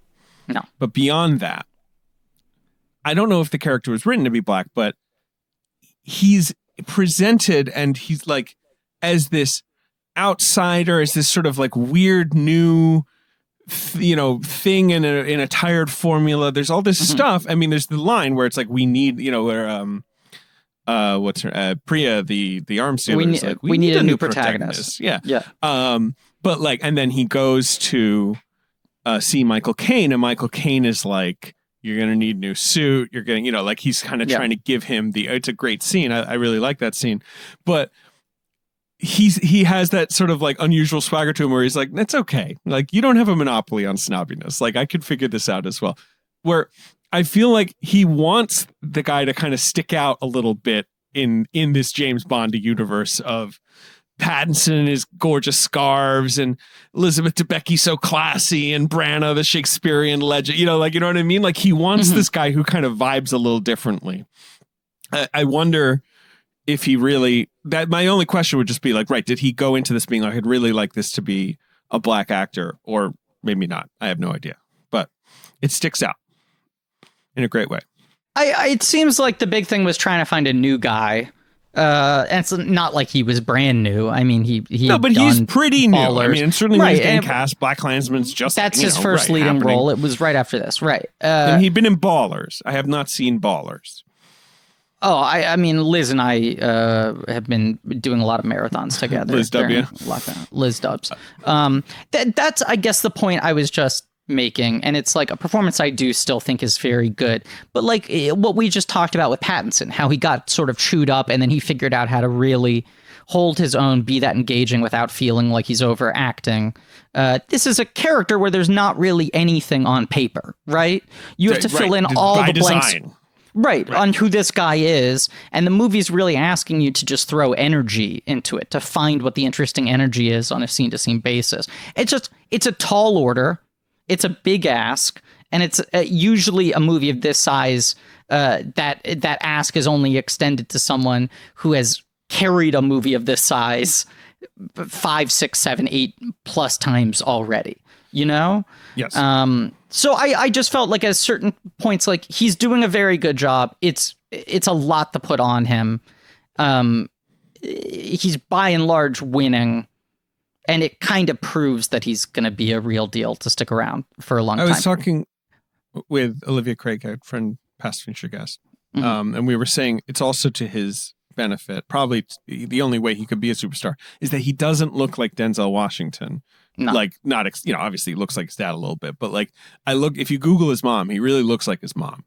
Yes. And like, we were like, if he just looked like Denzel, it would probably be too weird. It would just be like this new, younger, it would be like, whoa, how is this like he's his own thing.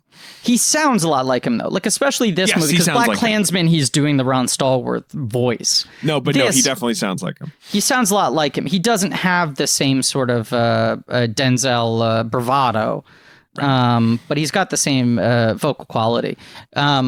It is interesting in that like Michael Douglas, Kirk Douglas way though, where it's just like rare that someone is the child of someone this iconic and is able to sort of hold their own and both remind you of their parent and also function in their own way.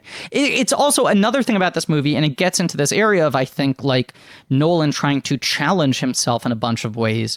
You look at this film and realize that Nolan has pretty much reset his base of regular collaborators, right? So it's like, this is now the second Branagh, and obviously you got Kane in one scene, and Kane is like his standby, but he's not using, much of his... Like Martin Donovan or whatever, but yes, no, everyone else is but it's new. a guy he hasn't used since 2002. No, exactly. He's not throwing in Cillian Murphy. He's not throwing in all those guys, but also like this is now the third Hoyt van Hoytema after after Wally Pfister embarked on a huge career of directing the Tick pilot. Just decided I don't need these rinky-dink Nolan movies. I want to direct a half-hour Griffin Newman episode. Right. Yes. No. But the other crew members are new. Hans Zimmer out the window. Well, Hans Zimmer, I believe, was busy on Dune, and so he brings in Ludwig Göransson. The score fucking slaps and a half. Yeah. I mean, Ludwig is obviously a huge talent. But like, right? Don't you love the score? I mean, I listen to the score all the time. And Jennifer Lame, who's the editor on this. Yeah. Yes. Well, I want to talk about this. Okay. So Jennifer I'm just Lame. saying, I just think it's interesting that he's like shaking up most of the bag. Okay. Yes. Okay. But Jennifer Lame has only, look at her credits. Her credits are, Noah Baumbach movies, starting with Frances Ha, Manchester by the Sea, the 2 Ari Aster movies. Those are her credits. Like as an editor, she worked on Before the Devil You Know You're Dead as like an apprentice, but like her first big credit is Frances Ha. Mm-hmm. And Nolan approached her and was like, I want you to edit this movie. And she was like, I don't know anything about editing a blockbuster. I've never edited an action movie. You don't want to hire me. And he's like, you are the person I want to hire.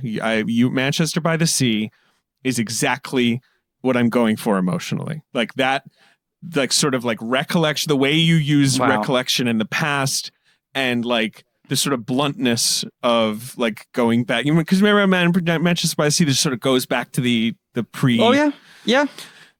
I just think that's that movie fascinating. It plays with time in interesting ways. Like I feel like a lot of that movie feels you're not sure what timeline you're in. It takes you a little while into each scene to orient yourself. Right. I think that weird abruptness.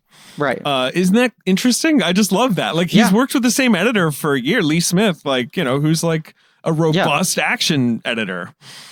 But I think to some degree that's like a strike against complacency. It's like you need to get new eyes into the ecosystem. You need to mix it up.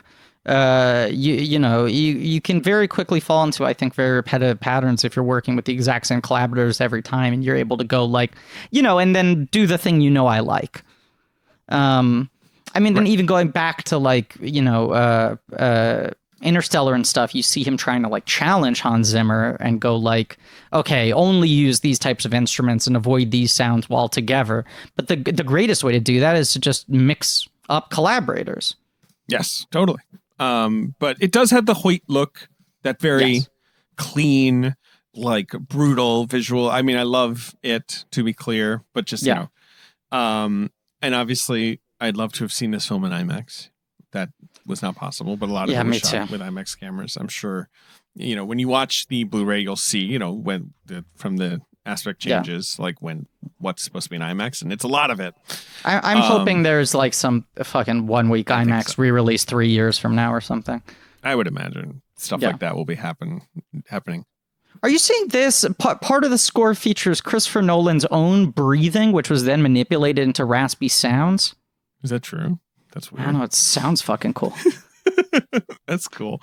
Okay. The next act of the movie, he is him meeting Sator and Kat, his wife, and all this stuff. Well, because you have the early sort of heist stuff with patents, and the plane thing happens pretty early on, right? No, we're not getting to the plane thing yet. Well, the plane thing is next, right? The plane thing is because protagonist is like, let me help you, Kat.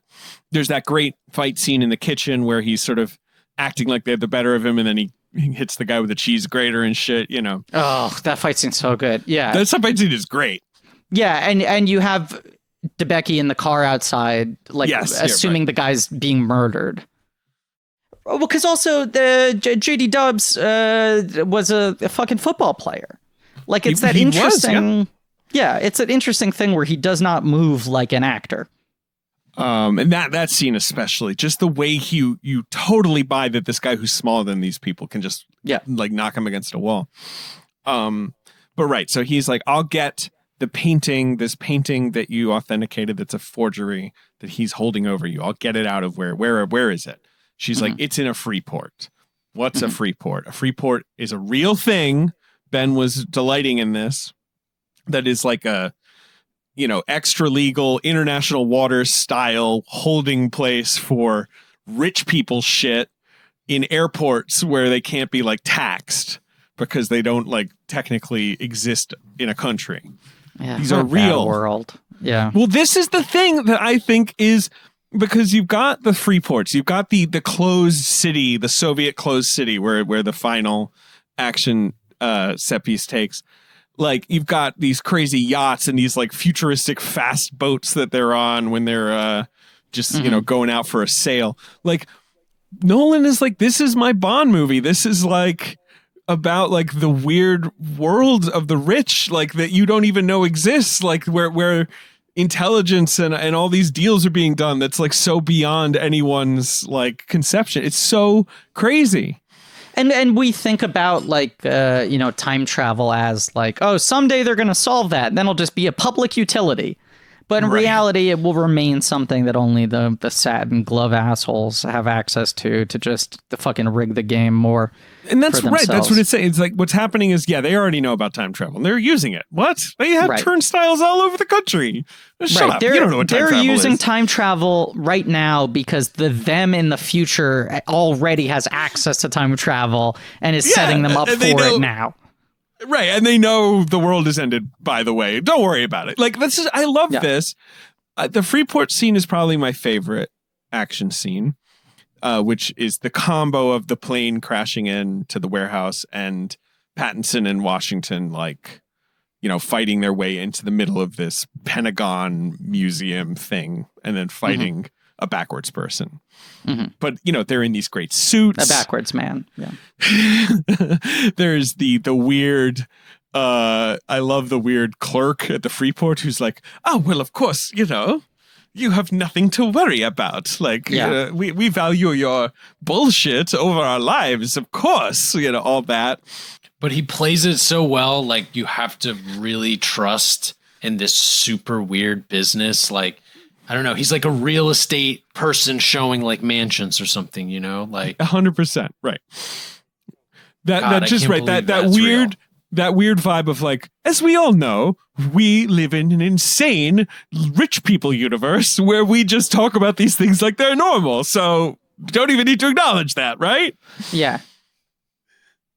Do you like this whole set piece? Yeah, I do. Look, I mean, you've seen it 3 times. You're at a great. I'm at a disadvantage here.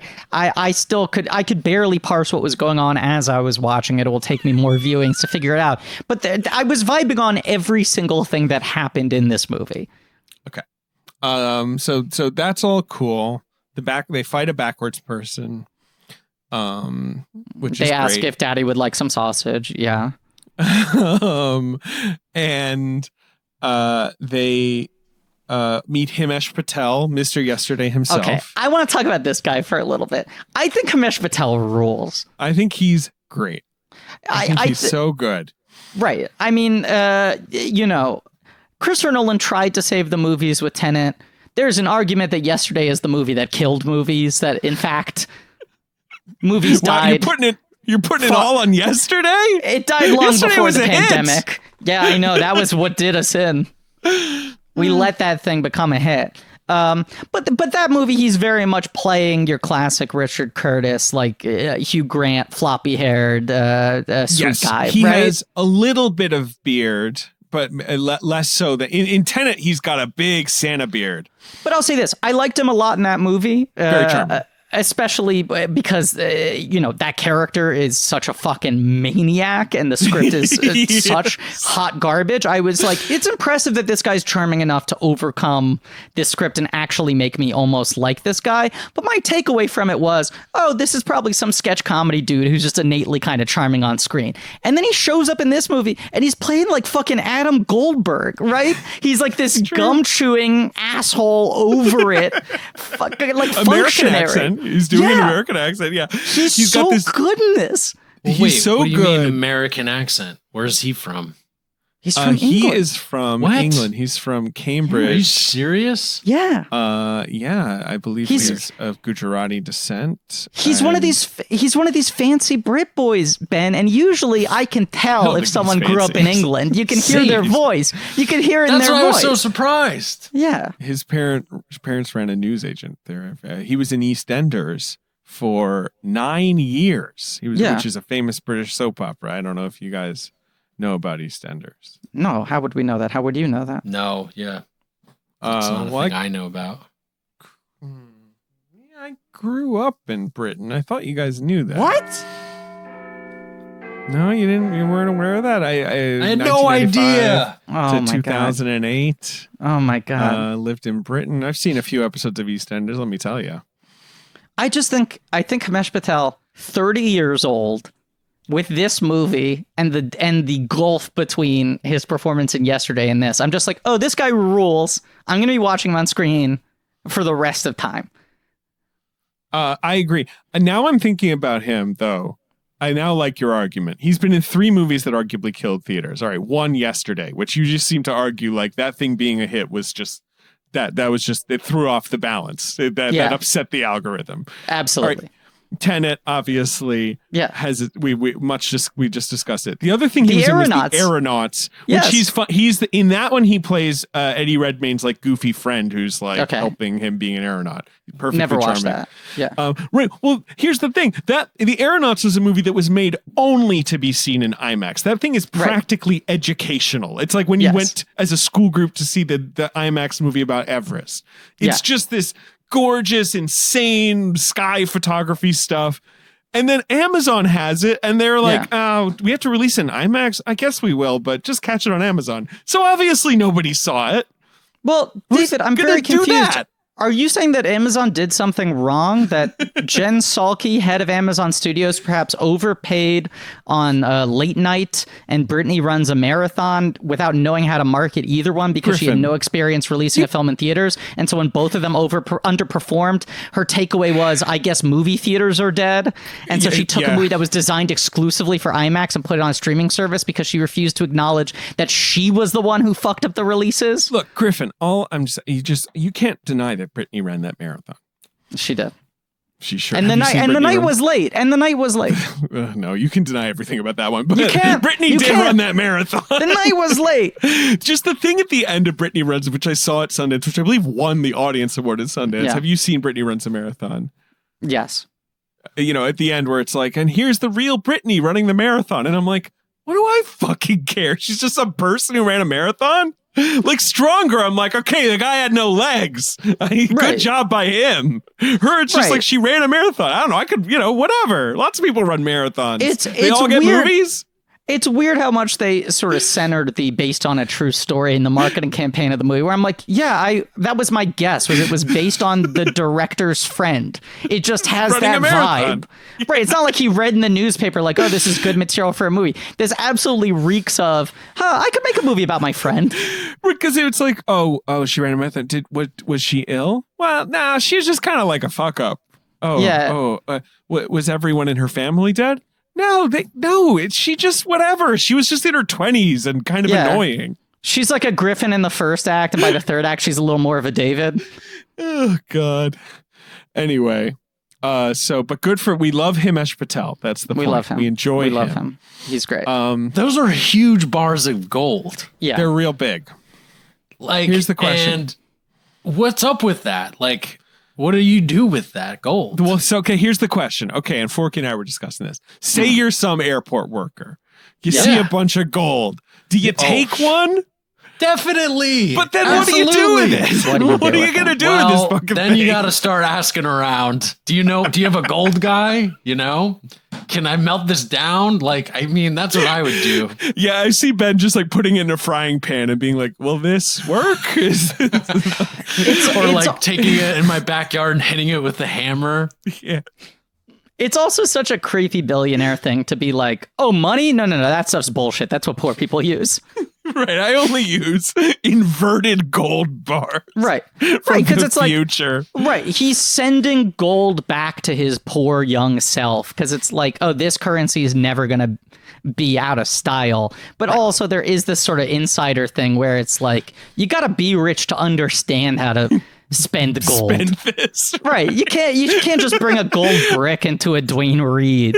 Go to a bodega, like, can you break a bullion? Right. And there are all those weird, like strip mall businesses of like gold for cash. But they're waiting for you to bring in like a Hammacher Schlemmer like watch in exchange for like $40. If you brought in a gold brick, they'd call the cops on you.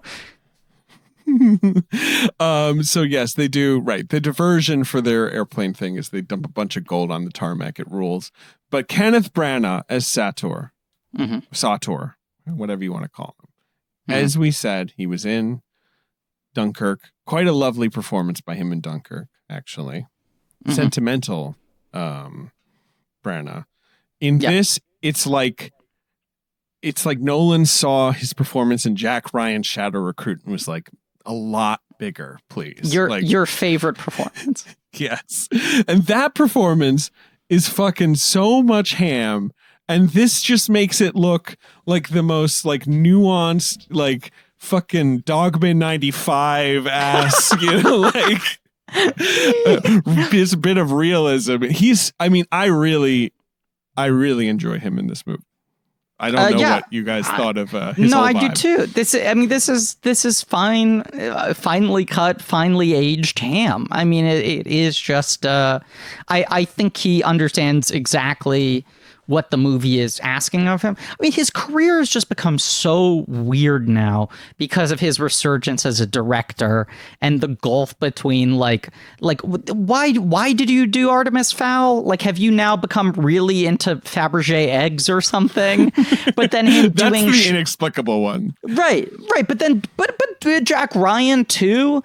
I mean, the Poirot movies. Yeah. It's like he wants to direct those primarily so that he can be Poirot. Like, it feels like he's far more engaged on the being Poirot side of things than the directing Agatha Christie novel side of things. And he keeps on talking about how his Poirot is like a younger, more virile Poirot, even though he's now the oldest guy to ever play Poirot. That's the thing. And it was the same when he played Hamlet when he was like 44. And you're like, isn't Hamlet supposed to be like 20? And he's like, yeah, but my Hamlet fucks. Like, right. Like, my Hamlet's going to get all up in Kate Winslet's boobs. The guy has aged well, right? Like, he's still extraordinarily handsome. Yes. But every time he takes on a role, he's like, my take was to make him young and sexy. Like, I want to be a sort of like not your grandfather's satyr, a kind of young, more virile satyr. And you're like, motherfucker, you're the first guy to play satyr. You don't have to constantly make it seem like you're sexier than the guy who came before you. But I will say that is kind of the vibe of this performance where it's Nolan's kind of almost making fun of him because he's like so anxious that like the first thing he says to John David Washington is like, are you fucking my wife? Like, it's like they don't even say hello. Yes. He's got so afraid of getting cocked. He's got that extended dialogue stretch that is the thing. Never before in Nolan's filmography have I had a harder time imagining Nolan typing these words out himself, right? Nolan where probably like, working I on take your balls and I put them in your throat. Yeah, right. That. Right, and then you choke on your own balls. I'm just like imagining Christopher Nolan by candlelight, wearing like a long sleeping cap on some gas-powered fucking typewriter, typing in, yes, what if I cut open your throat and put the balls in the throat and then you choked on your own balls? Yes. Yeah, Sator is, for a billionaire who exudes class and sophistication, he's kind of a nasty little asshole, right? Yeah, that's how I describe him. If Sator had his own character poster, it would be Kenneth Branagh, the nasty little asshole. Well, he's like new money, but like future money. Yes. He's future poisoned radiation money. Yes. His money is so new, it hasn't even happened yet. Oh my God. Because yes, that is the thing. He's just this Russian kid who dug up a bunch of gold from the future and some instructions on how to make time travel technology. But it's because he sent that to himself, right? I believe so, but we don't know. I mean, there's a certain point at which we're like, God knows who originally. Right. But yes, it's as you say, it's the Bill and Ted. Right. As long as I remember to send myself gold bars, then I'll have gold bars for my whole life, right? Right. Like, it's interesting. There's stuff I know I didn't get in this movie, but then there's stuff where I thought earlier. I thought in an earlier point, I guess we're supposed to know this as a given, and then later it would be revealed. And I would be unclear as to whether I was ahead of or behind the 8-ball. Okay. Like very early on, I was like, the implication, we're supposed to just ascertain that John David Washington is the one who hired Robert Pattinson. And then that's treated as something of a final reveal at the end of the movie. I mean, yes, it is a final reveal. I don't know I think you're smarter or what? Not smarter, but whatever. You're maybe more keyed into this than some, but yeah, like. But I want to make it clear. I also felt incredibly dumb watching this. There's a ton of shit I absolutely did not get. There's that sort of fun, puzzly idea of he's recruited into an organization he founded. The movie starts with him being like, anyways, this thing called teneT, and of course, the ultimate thing is he is teneT. he created teneT. Like, he is the protagonist, as he tells us. I guess that's the way, like, just watching a Christopher Nolan movie, I'm like, he's not going to have any loose ends. He's going to tie everything in, whether or not it makes logical sense. He's going to want this thing neatly arranged. So just anytime there was any sort of lingering question, I would just assume in my head that must loop back to the one thing that's already on screen, you know?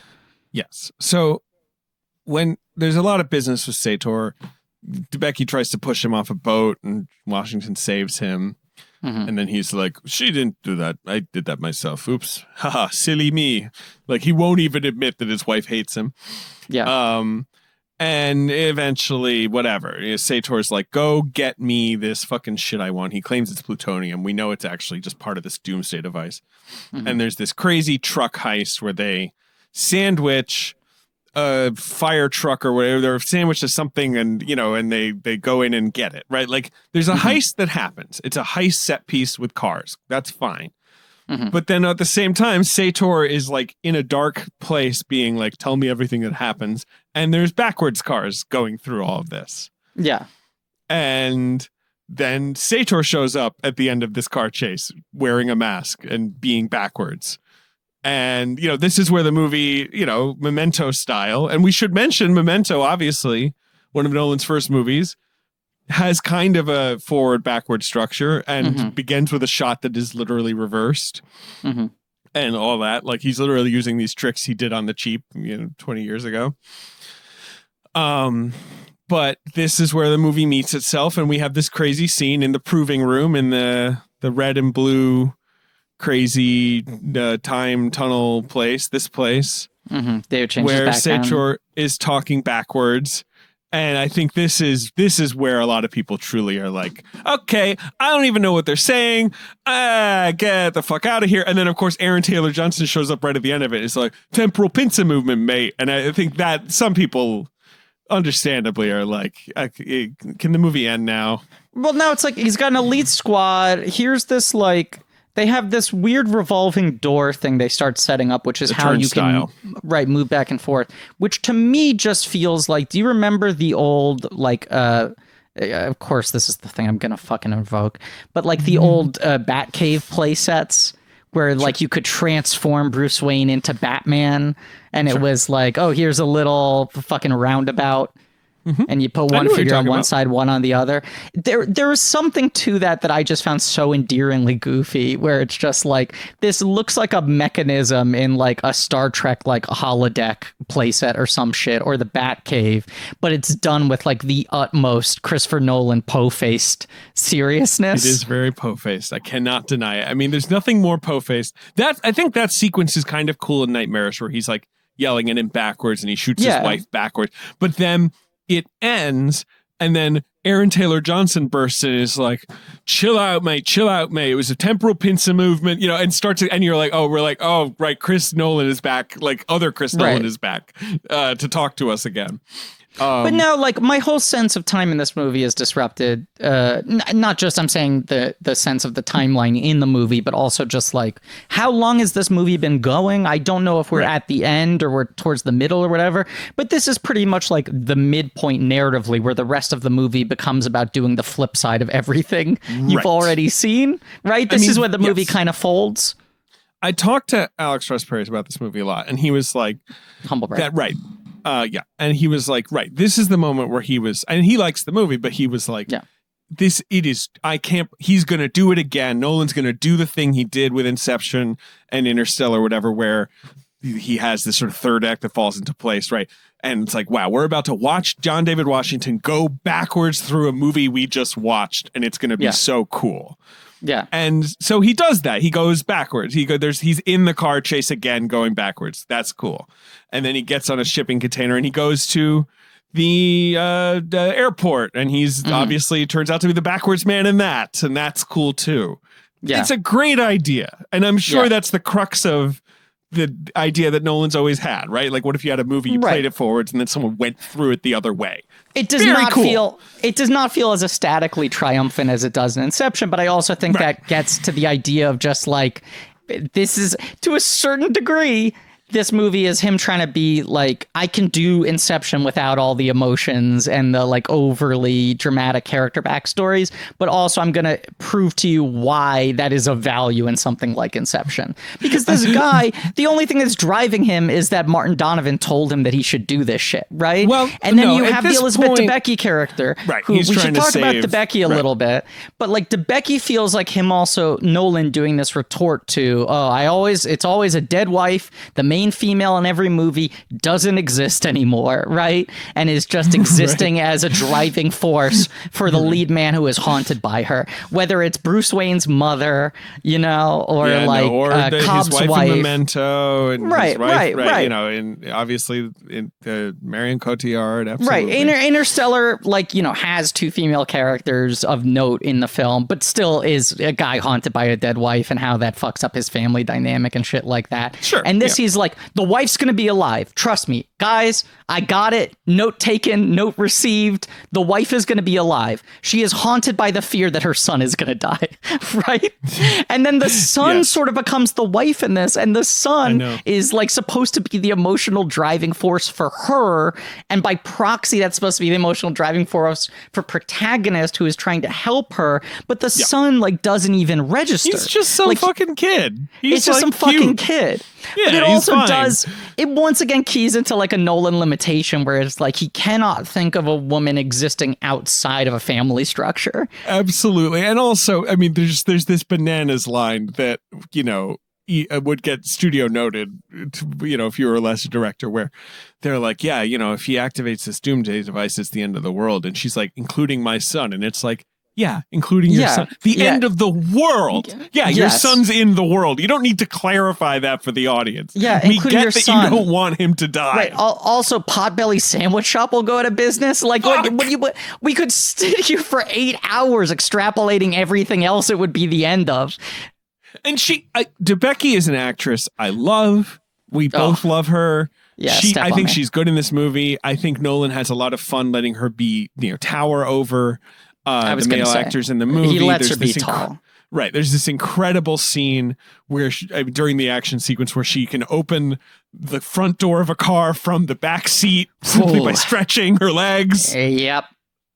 I think she's really good. I think she's, rising to the challenge and all that. But yes, everything you're saying is accurate. He can't help but have kids and family and shit. I mean, it's the same in Inception. Yeah, it's not even just that it's the female. It's just like he can't. It's just he's so basic in a way. I was gonna say, I mean, it's the same thing. Like you and I have talked about this a lot, but we find really fascinating about Apatow, where it's just like these guys who just can't get over how much they love their wife and kids. Right. And Apatow, yes, absolutely. And Apatow, like all of their movies are them showing you family pictures and being like, I would die for them. Right. And with Nolan, he's like, I'm going to make this movie and it's going to be about heroes saving the world. But it's also going to be about them saving their families. Like every time he makes that for some version of that. Just like how Apatow is like, there's this guy in here, there's this person, they're so interesting and their life is so weird. And there's all kinds of crazy shit going on. And at the end of the day, what they need to do is just kind of settle down and grow up a little bit. It's just, he can't help but tail off to that. Right. And I also feel like people will smack them with being like, oh, it's like heteronormative bullshit. Like they're so obsessed with like maintaining this conventional family unit. And it's like, I don't think they're upholding anything. I think it's just they're both incredibly strange guys who cannot believe that their wives are still with them. Like, I do think there's a degree of that, right? I mean, you hear all these stories about Nolan. It's like Nolan, his wife is his producing partner, right? Thomas, like, yes. They work together on everything. He doesn't have a cell phone, right? He doesn't have an email. He just lives in his little house. To not have a cell phone. I bet you at dinner parties, everyone rolls their eyes. They're all like, when's he going to say it? It's like me saying I grew up in Britain. Yeah. Wait, what? Yeah. It's like everybody's just like, when's Chris going to say he doesn't have a cell phone? And Chris is like, oh, I don't really know about that because I don't have. And they're like, oh my God, we know. Sorry. But it also feels like that's I mean, when I've read interviews with him where he brings it up, it's very much about like maintaining, like preserving the sanctity of his time with his family. Absolutely. I mean, I think, by the way, it's totally fine. He doesn't need to have a fucking cell phone, and it's great. And it seems like he really cares about his family. I don't mean to make fun of any of that. No, I'm just, seems yes, like a classy guy. It just feels like unfortunate that I think the genuine emotion he feels for his family always either gets pushed onto the female characters in his movies, or the family is dead and the man is haunted by not having them anymore, because that's the worst Twilight Zone scenario he can imagine. And Interstellar feels like a step forward, honestly, right? Because like Hathaway and Chastain have more agency. It is kind of crazy how well Interstellar has aged. I don't know about you, but I just feel like people were disappointed when it came out, and now I think it's commonly accepted as like we were too hard on that movie at the time. Yeah, I think Interstellar and Prestige are the ones that like have, you know, grown the most, mostly just because those were the relative quote unquote disappointments compared to the insane success of the Batman movies and Inception. Prestige is still my number one. You fully converted me on Interstellar, though, and it might be my number two now. It's so fucking good. But yeah, that was a step forward. Dunkirk has no women, and then this movie, it's like a real one step forward, two steps back kind of thing.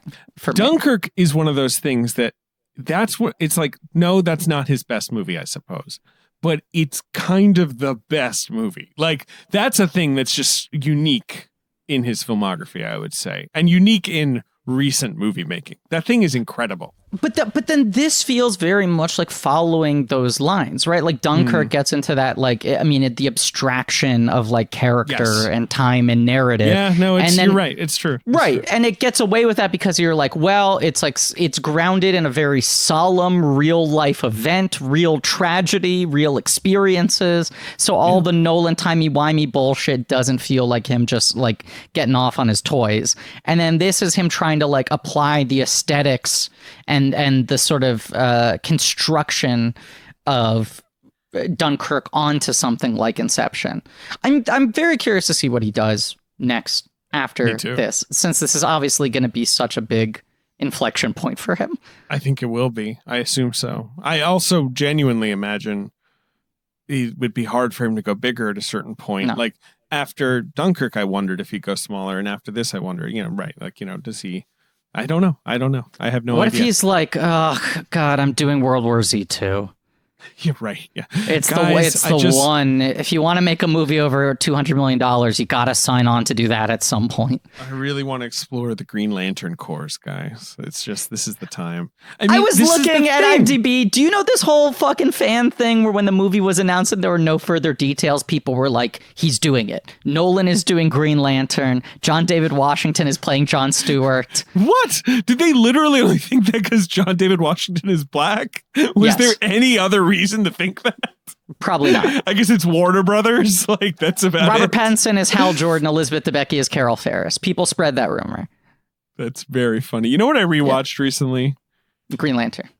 That movie is so funny to rewatch because it is the end, the absolute end of non-connected superhero movies, and it's not good, but it's so hilariously quaint. Where it's like, there's no stakes. And it's just like, there's a guy and he's going to get a thing and he's going to learn some lessons, then he'll be a hero. And he's going to defeat the villain, the end. Like, no stakes at all. But David, is that not the most damning thing in the world? That I'm not saying it's good. It's bad. No, but I'm saying that shit has gotten so out of control that now, whatever it is, 8 years later, Green Lantern looks quaint. Yeah, that is. Like, everyone's criticism at the time was like, this movie is so overblown. These like fucking superhero franchises, like they why can't these movies be kind of focused and fleet-footed? And now you look at it and you're like, it's like this minimalist little object, only because these things have gotten more and more overblown. David? Yeah. I've been doing a little bit of a temporal pincher movement lately. Okay, sure. You've been going forwards and backwards. In terms of sleep, I tend to go to sleep when the sun rises and wake up when the sun sets. I feel like I'm living in a fucking a Twilight world. Yeah. Oh boy. Yeah. You gotta take a break, get on a yacht or something, do something to turn that upside down. I need a reset. I need to go through that what's the turnstile. The turnstile. But look, the only saving grace of this has been my Brooklinen, David. Mm-hmm. It's nice to be in bed. At least I got the comfort of these high-quality sheets. Being in bed, even if it's at the absolute wrong hours, always feels like a pleasure. You know, sometimes, you might wake up and, you're supposed to get ready for the day. But with my Brooklinens, I just pull my covers over my head. I go back to sleep. Because Brooklinen, friends of the show, they've got me covered. As we might know, they were started by Rich and Vicky. You wanted to get beautiful home essentials that didn't cost an arm and a leg to people. It's a direct-to-consumer bedding company. So you got luxury. Obviously, yes. Luxury available directly to you without the luxury level markups. It's like Andre Sater without the crime, right? Well said. I just want to say that Rich and Vicky are not hashtag the two friends. It sounds like, oh man, a company like this only could have been found on a beautiful friendship. Wrong. It's a beautiful marriage. Exactly. They're a husband and wife team, and they are getting luxury available to you without luxury markups. They have a variety of color sheets and patterns. They have more than just sheets. They got comforters, pillows, towels, loungewear I'm currently wearing right now. Got my Brooklinens on. Okay, but David, I'm now feeling weirdly dubious. Despite being very much in the bag for Brooklinen up until this moment, I'm questioning their quality. What? I bet Brooklinen has under 49,999 five-star reviews, right? I bet they're under that number. You're blushing. You're going to be blushing when you hear that they have over 50,000 five-star reviews and counting. What?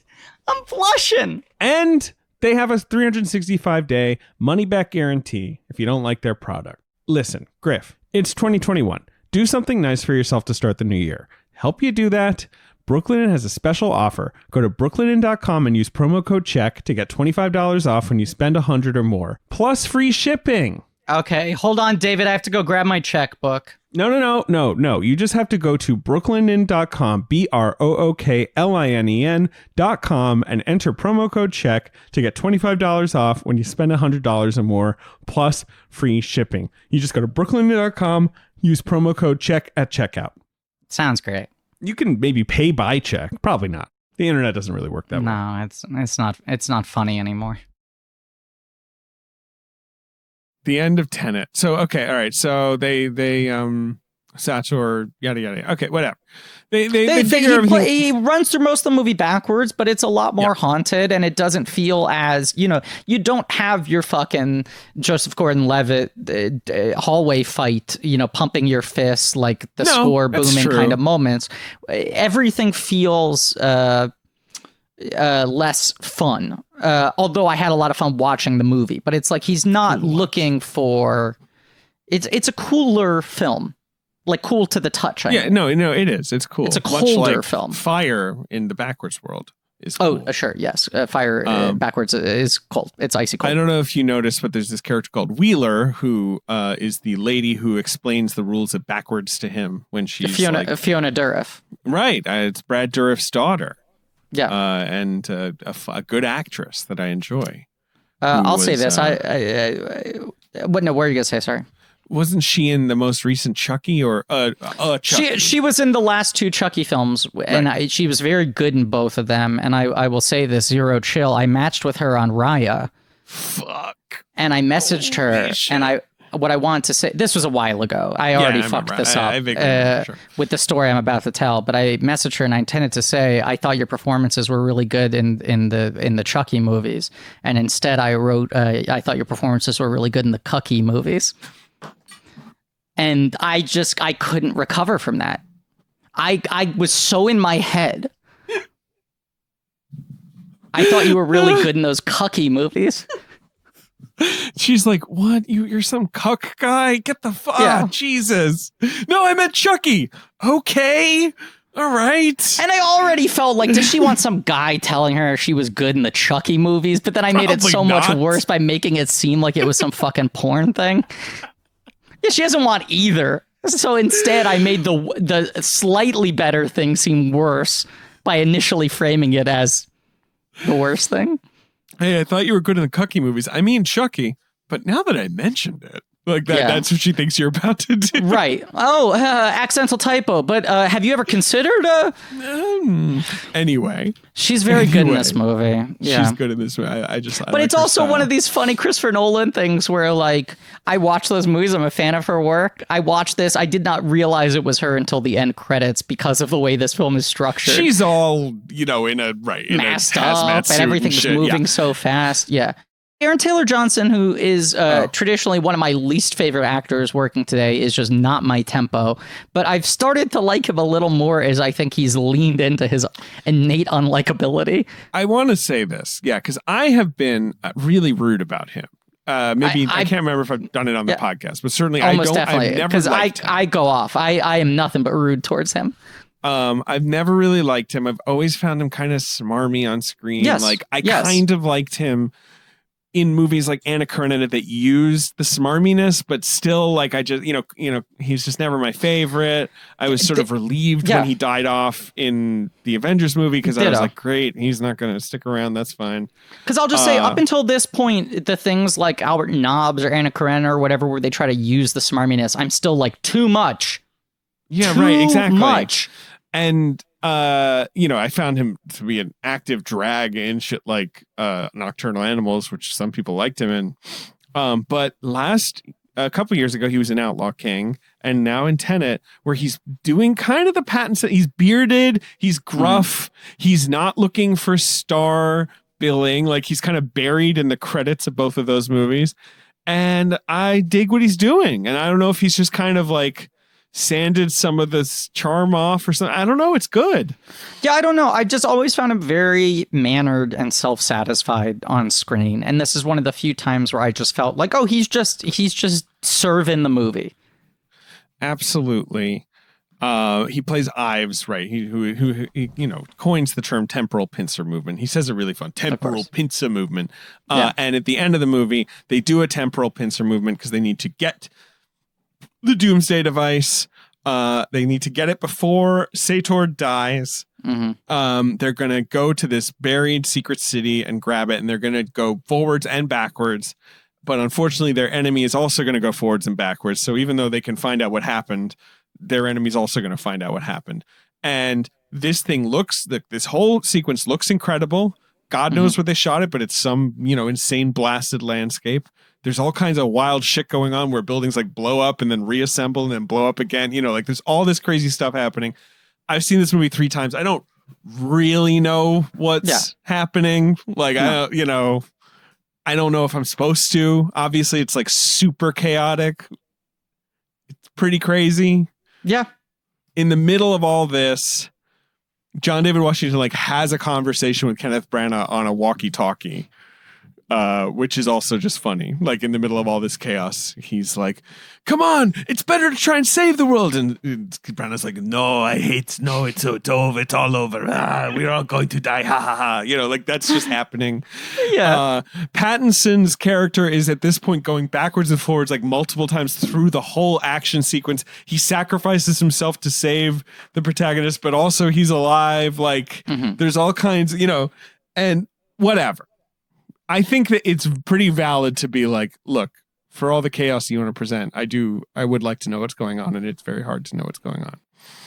But I don't know. I'm cool with vibes. Like, I forgive it.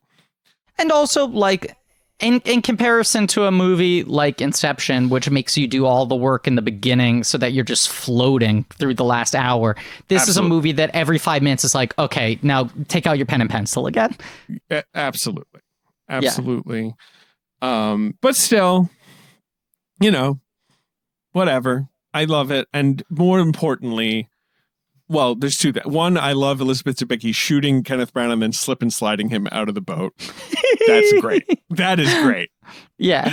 But two, I just love the thing we already talked about, the final conversation where they're like, in the end of the day, mate, we're mates. That's what's going on. That's really what this has all been about.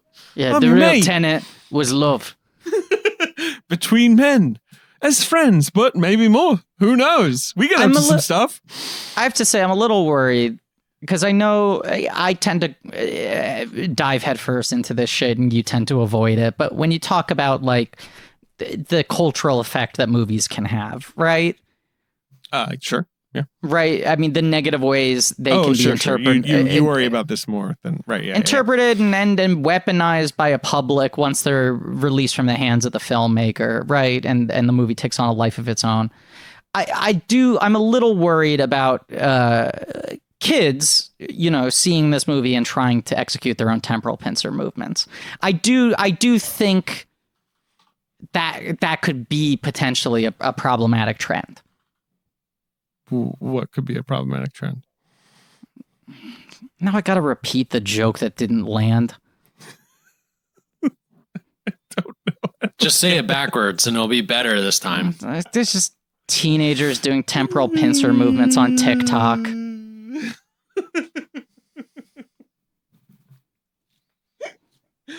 You insane person. It was just one of those Griffin jokes where I'm like, he's now just enjoying how long it's taking to get to it. Like that now he's just this in is the problem. I've been doing that bit right? where I make the wind up for the joke longer and longer. And so I started doing the wind up for this one, and 5 seconds in you were like, cool, I'm gonna catch up on emails. And then I made this wind up shorter to try to combat that, but you were gone. You were already checked out. You had given yourself 5 minutes, assuming it would take me that long to get to my punchline. I was assuming, look, I'm not going to say what I was assuming, but what's important is we should do a temporal pincer movement on this podcast. I'm going to go backwards through it and tell myself everything about it, just so I know in the beginning what to expect. I think that's how we should do podcasts from now on. I have a turnstile in my house, of course, for this very purpose. I hope people weren't looking to this episode to have the movie explained. teneT explained. Look, if you want to go on Reddit, there's all these fucking subway maps people have drawn where it's like, here's, what Sator does, and here's where they go backwards, and here's where they go forwards again. Like, you can see all that. It's like Primer or whatever. Like, I don't know. You'll watch it again. But I'll say, like, Primer is a movie. I mean, granted, I saw it when I was fucking 15 or whatever, but that was a movie where I just threw my hands up and was like, I cannot. That was absolutely my reaction to it. But isn't it one of those movies that people like to try and solve? Like, there is a way to figure out what's going on in terms of all the timelines of Primer. But this is a movie that makes me want to solve it. Like, there's enough on a surface level that I'm vibing on that I want to do the work, as opposed to Primer, which just feels like a spiteful challenge by a spiteful man. David is holding up his teneT steelbook. It looks great. It's shining in the light. I can't wait to get it. I put in my order today. It is interesting that the whole second half of this movie is action sequences with people wearing masks, which is supposed to be the big visual signifier that they're from the other time stream, they're backwards people, but now it just feels like, well, yes, they're wearing masks like all responsible citizens do. That's how we know who the good guys are. Isn't it weird that we wear masks all the time? It's so weird. It's so weird. This is all so weird. Let's play the box office game unless there's anything else you want to say about teneT. The suits look really good. The suits look incredible. I love Dimple Kapadia. I think she's really fun. She's got good energy. Yeah. That's cool. I think all the reverse fighting is fucking awesome. You just like a backwards fight. It looks so weird. And I don't know how he choreographed it all. I don't know. I don't know how they did most of this movie, and I don't know what most of this movie they filmed stuff forwards and backwards at the same time. They did shit like that. I don't really. Sure. I need to watch the special features on this thing. I feel like they'll probably get into all that, right? David Chen was, I think I saw on Twitter yesterday, trying to cut the movie together every time they do. You see a scene from a different way to sync up the two versions with each other. So maybe by the time we've released this episode, he's posted that online. I'd be interested to watch fan cuts like that. This is the thing, right? The surface has only been scratched in terms of the nerdy fans who are going to get all over this thing because it just came out on fucking DVD and all that. So, right. It's just also so weird to have a movie of this size that people want to crack into that just sort of kind of came out 4 months ago. It is weird. It's very weird. It's crazy to me too that Christopher Nolan has made a career on being part of the conversation for college kids and stoners. Do you know what I mean? Yeah. Where it's just like he has this whole filmography where it's basically people are just like, man, you gotta fucking you gotta read into this fucking thing, man. It fucks with your head. And he himself seems like the least trippy guy in the world. Yeah. Yes, for sure. It's true. That's the funniest thing about it all. He is this fucking British garden gnome. I mean, he's a good looking guy who wears a nice jacket, but it's like it's so crazy to think about him thinking about fucking turnstiles that make you backwards, balls in your throat. Balls, yeah. The balls. That's the one I can't get over. Okay, let's play the box office game. It's just weird to think about. Like I just remember reading box office projections the week before this movie came out, and people were like, estimate, I don't know, $10 to $50 million. Final total 60 to 300. Like people just had no sense. Yeah, absolutely. I mean, this thing ended up making about 60 domestic, 360 worldwide. It did very well in China. It cost 205. It was expensive. The most expensive original film of all time? Hell yeah. Fuck yeah. And it opened, on Labor Day weekend to $20 million, but that was actually like a week's worth of preview screenings getting folded into it, right? It wasn't just a 4-day weekend. They kind of resisted revealing the number, which is when you realize they're clearly underwhelmed because they had put it in Canada a week earlier, and then they sort of soft released it on Monday, and their plan was to roll all of that together and present that as the opening weekend, and the hope was that it would be something well over 30, and then it kind of just came in right under 20. Right. And then it was number one for 5 weeks in a row. I mean, again, in a world where the fucking pandemic did not surge again, which is not the world we live in.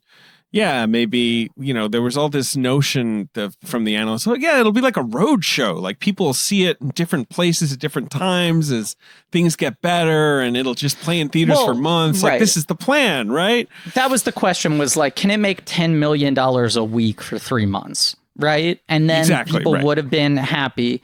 But Nolan also had all these weird rules where he didn't want it playing at drive-in theaters and shit. He didn't let it play at drive-ins where there weren't theaters. So it didn't play at New York area drive-ins. So you take New York and LA out of the equation, which are traditionally the two biggest movie-going cities in America.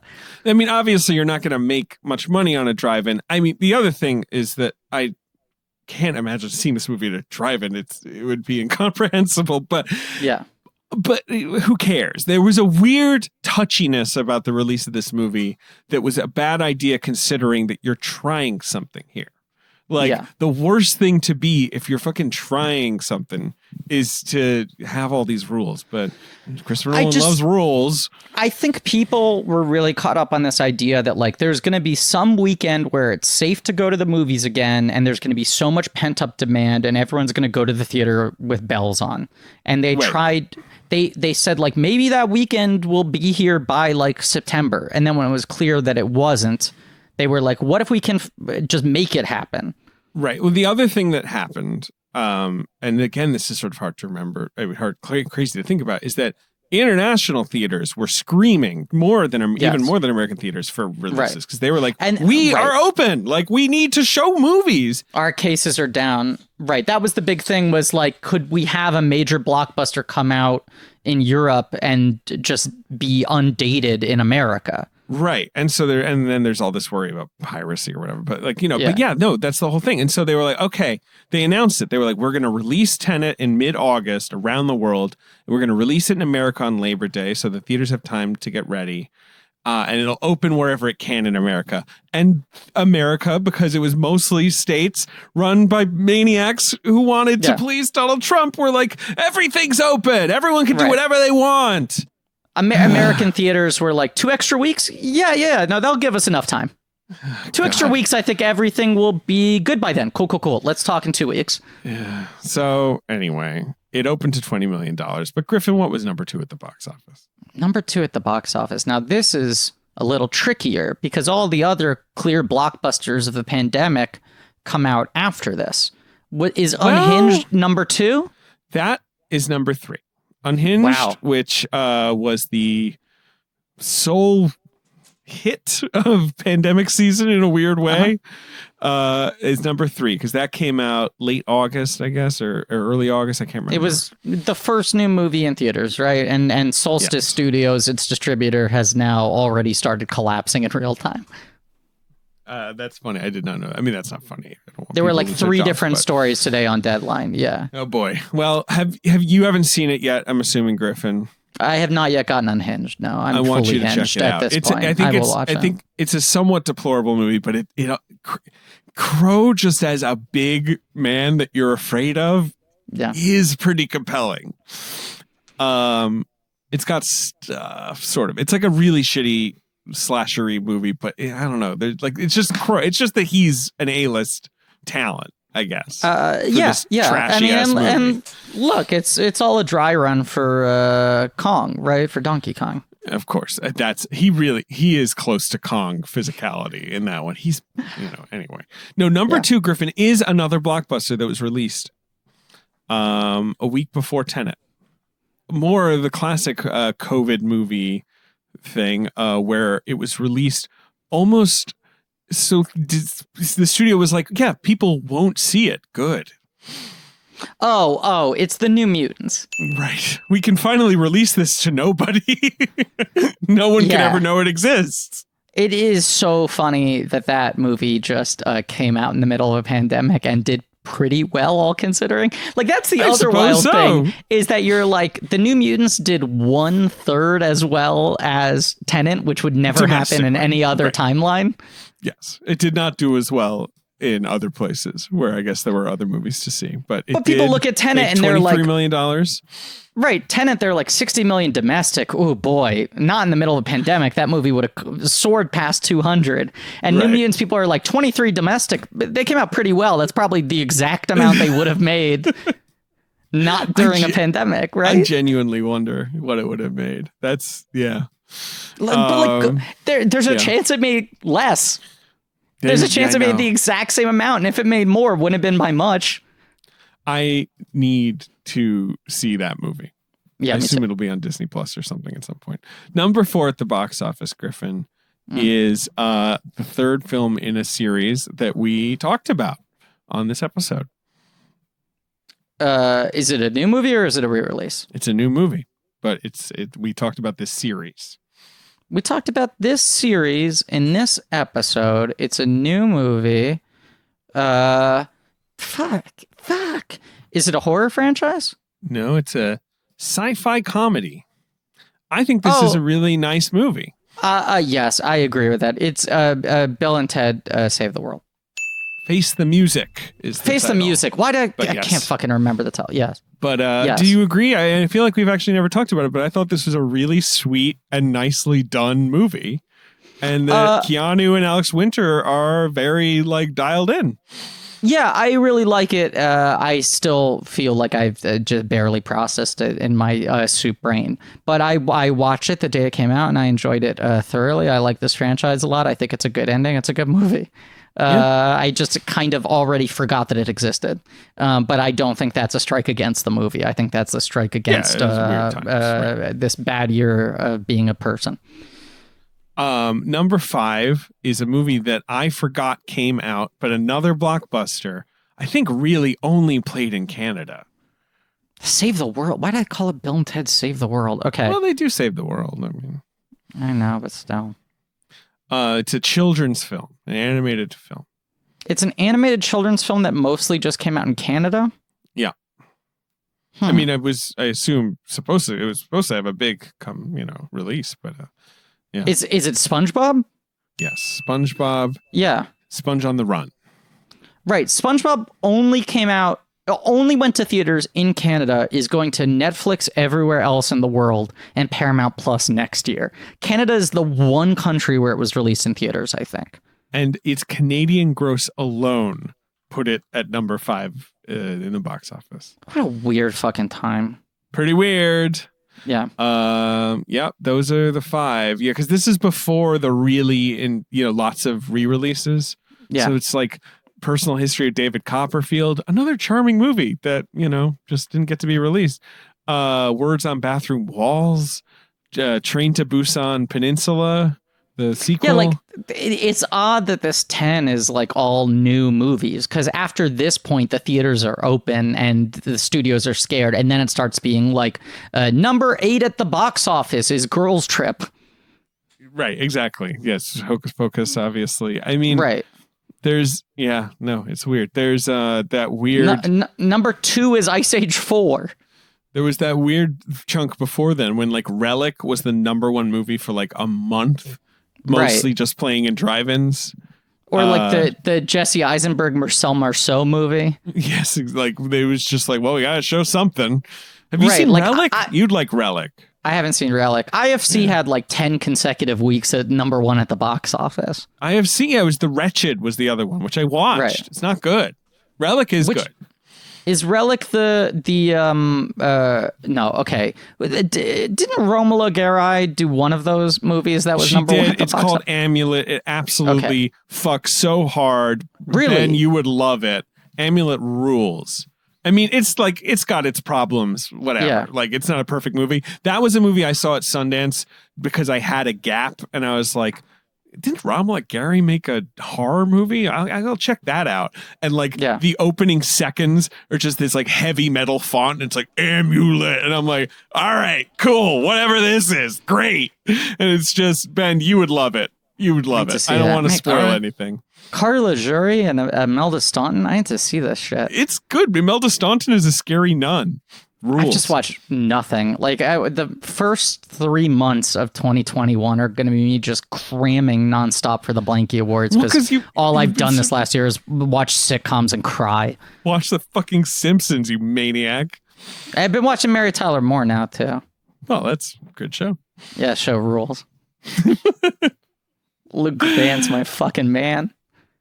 Oh, God. Yeah, Luke Grant rules. I love Mary Tyler Moore. God, I have such a crush on her in that show. It's wild. I mean, come on. I'm a Rhoda guy. Well, Rhoda rules, but no. Rhoda Morgenstern. I just watched, there's a big anti-Semitism episode in season 3 that's really good. Okay. Yeah. I vaguely remember that. Yeah, it's good. It's called Some of My Best Friends Are Rhodas. There you go. Some of my best friends are Rhodas. teneT, that's our episode on teneT, and we've done it. I hope you enjoyed a little breakaway from Zemeckis. I mean, obviously this and Wonder Woman 2, and then we go back into the Zemeckis stream and finish out that miniseries. Yeah, baby. But it felt like these 2 big Warner Brothers blockbusters finally coming out for home viewing.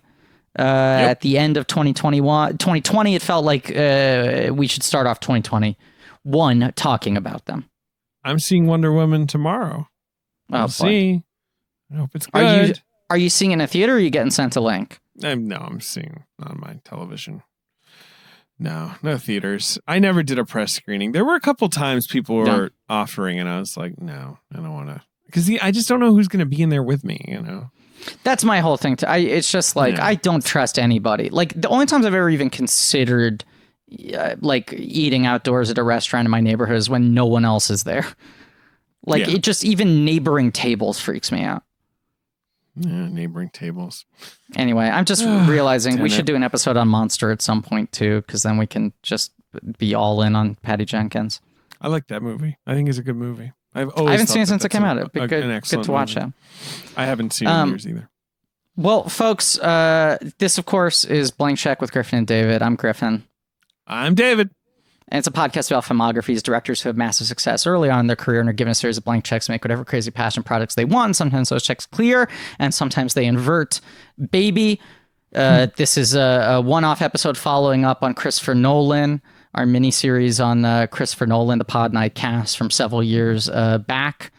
And all I have to say here is I'll see you in the beginning. Podcast. Good job. Blank check with Griffin and David.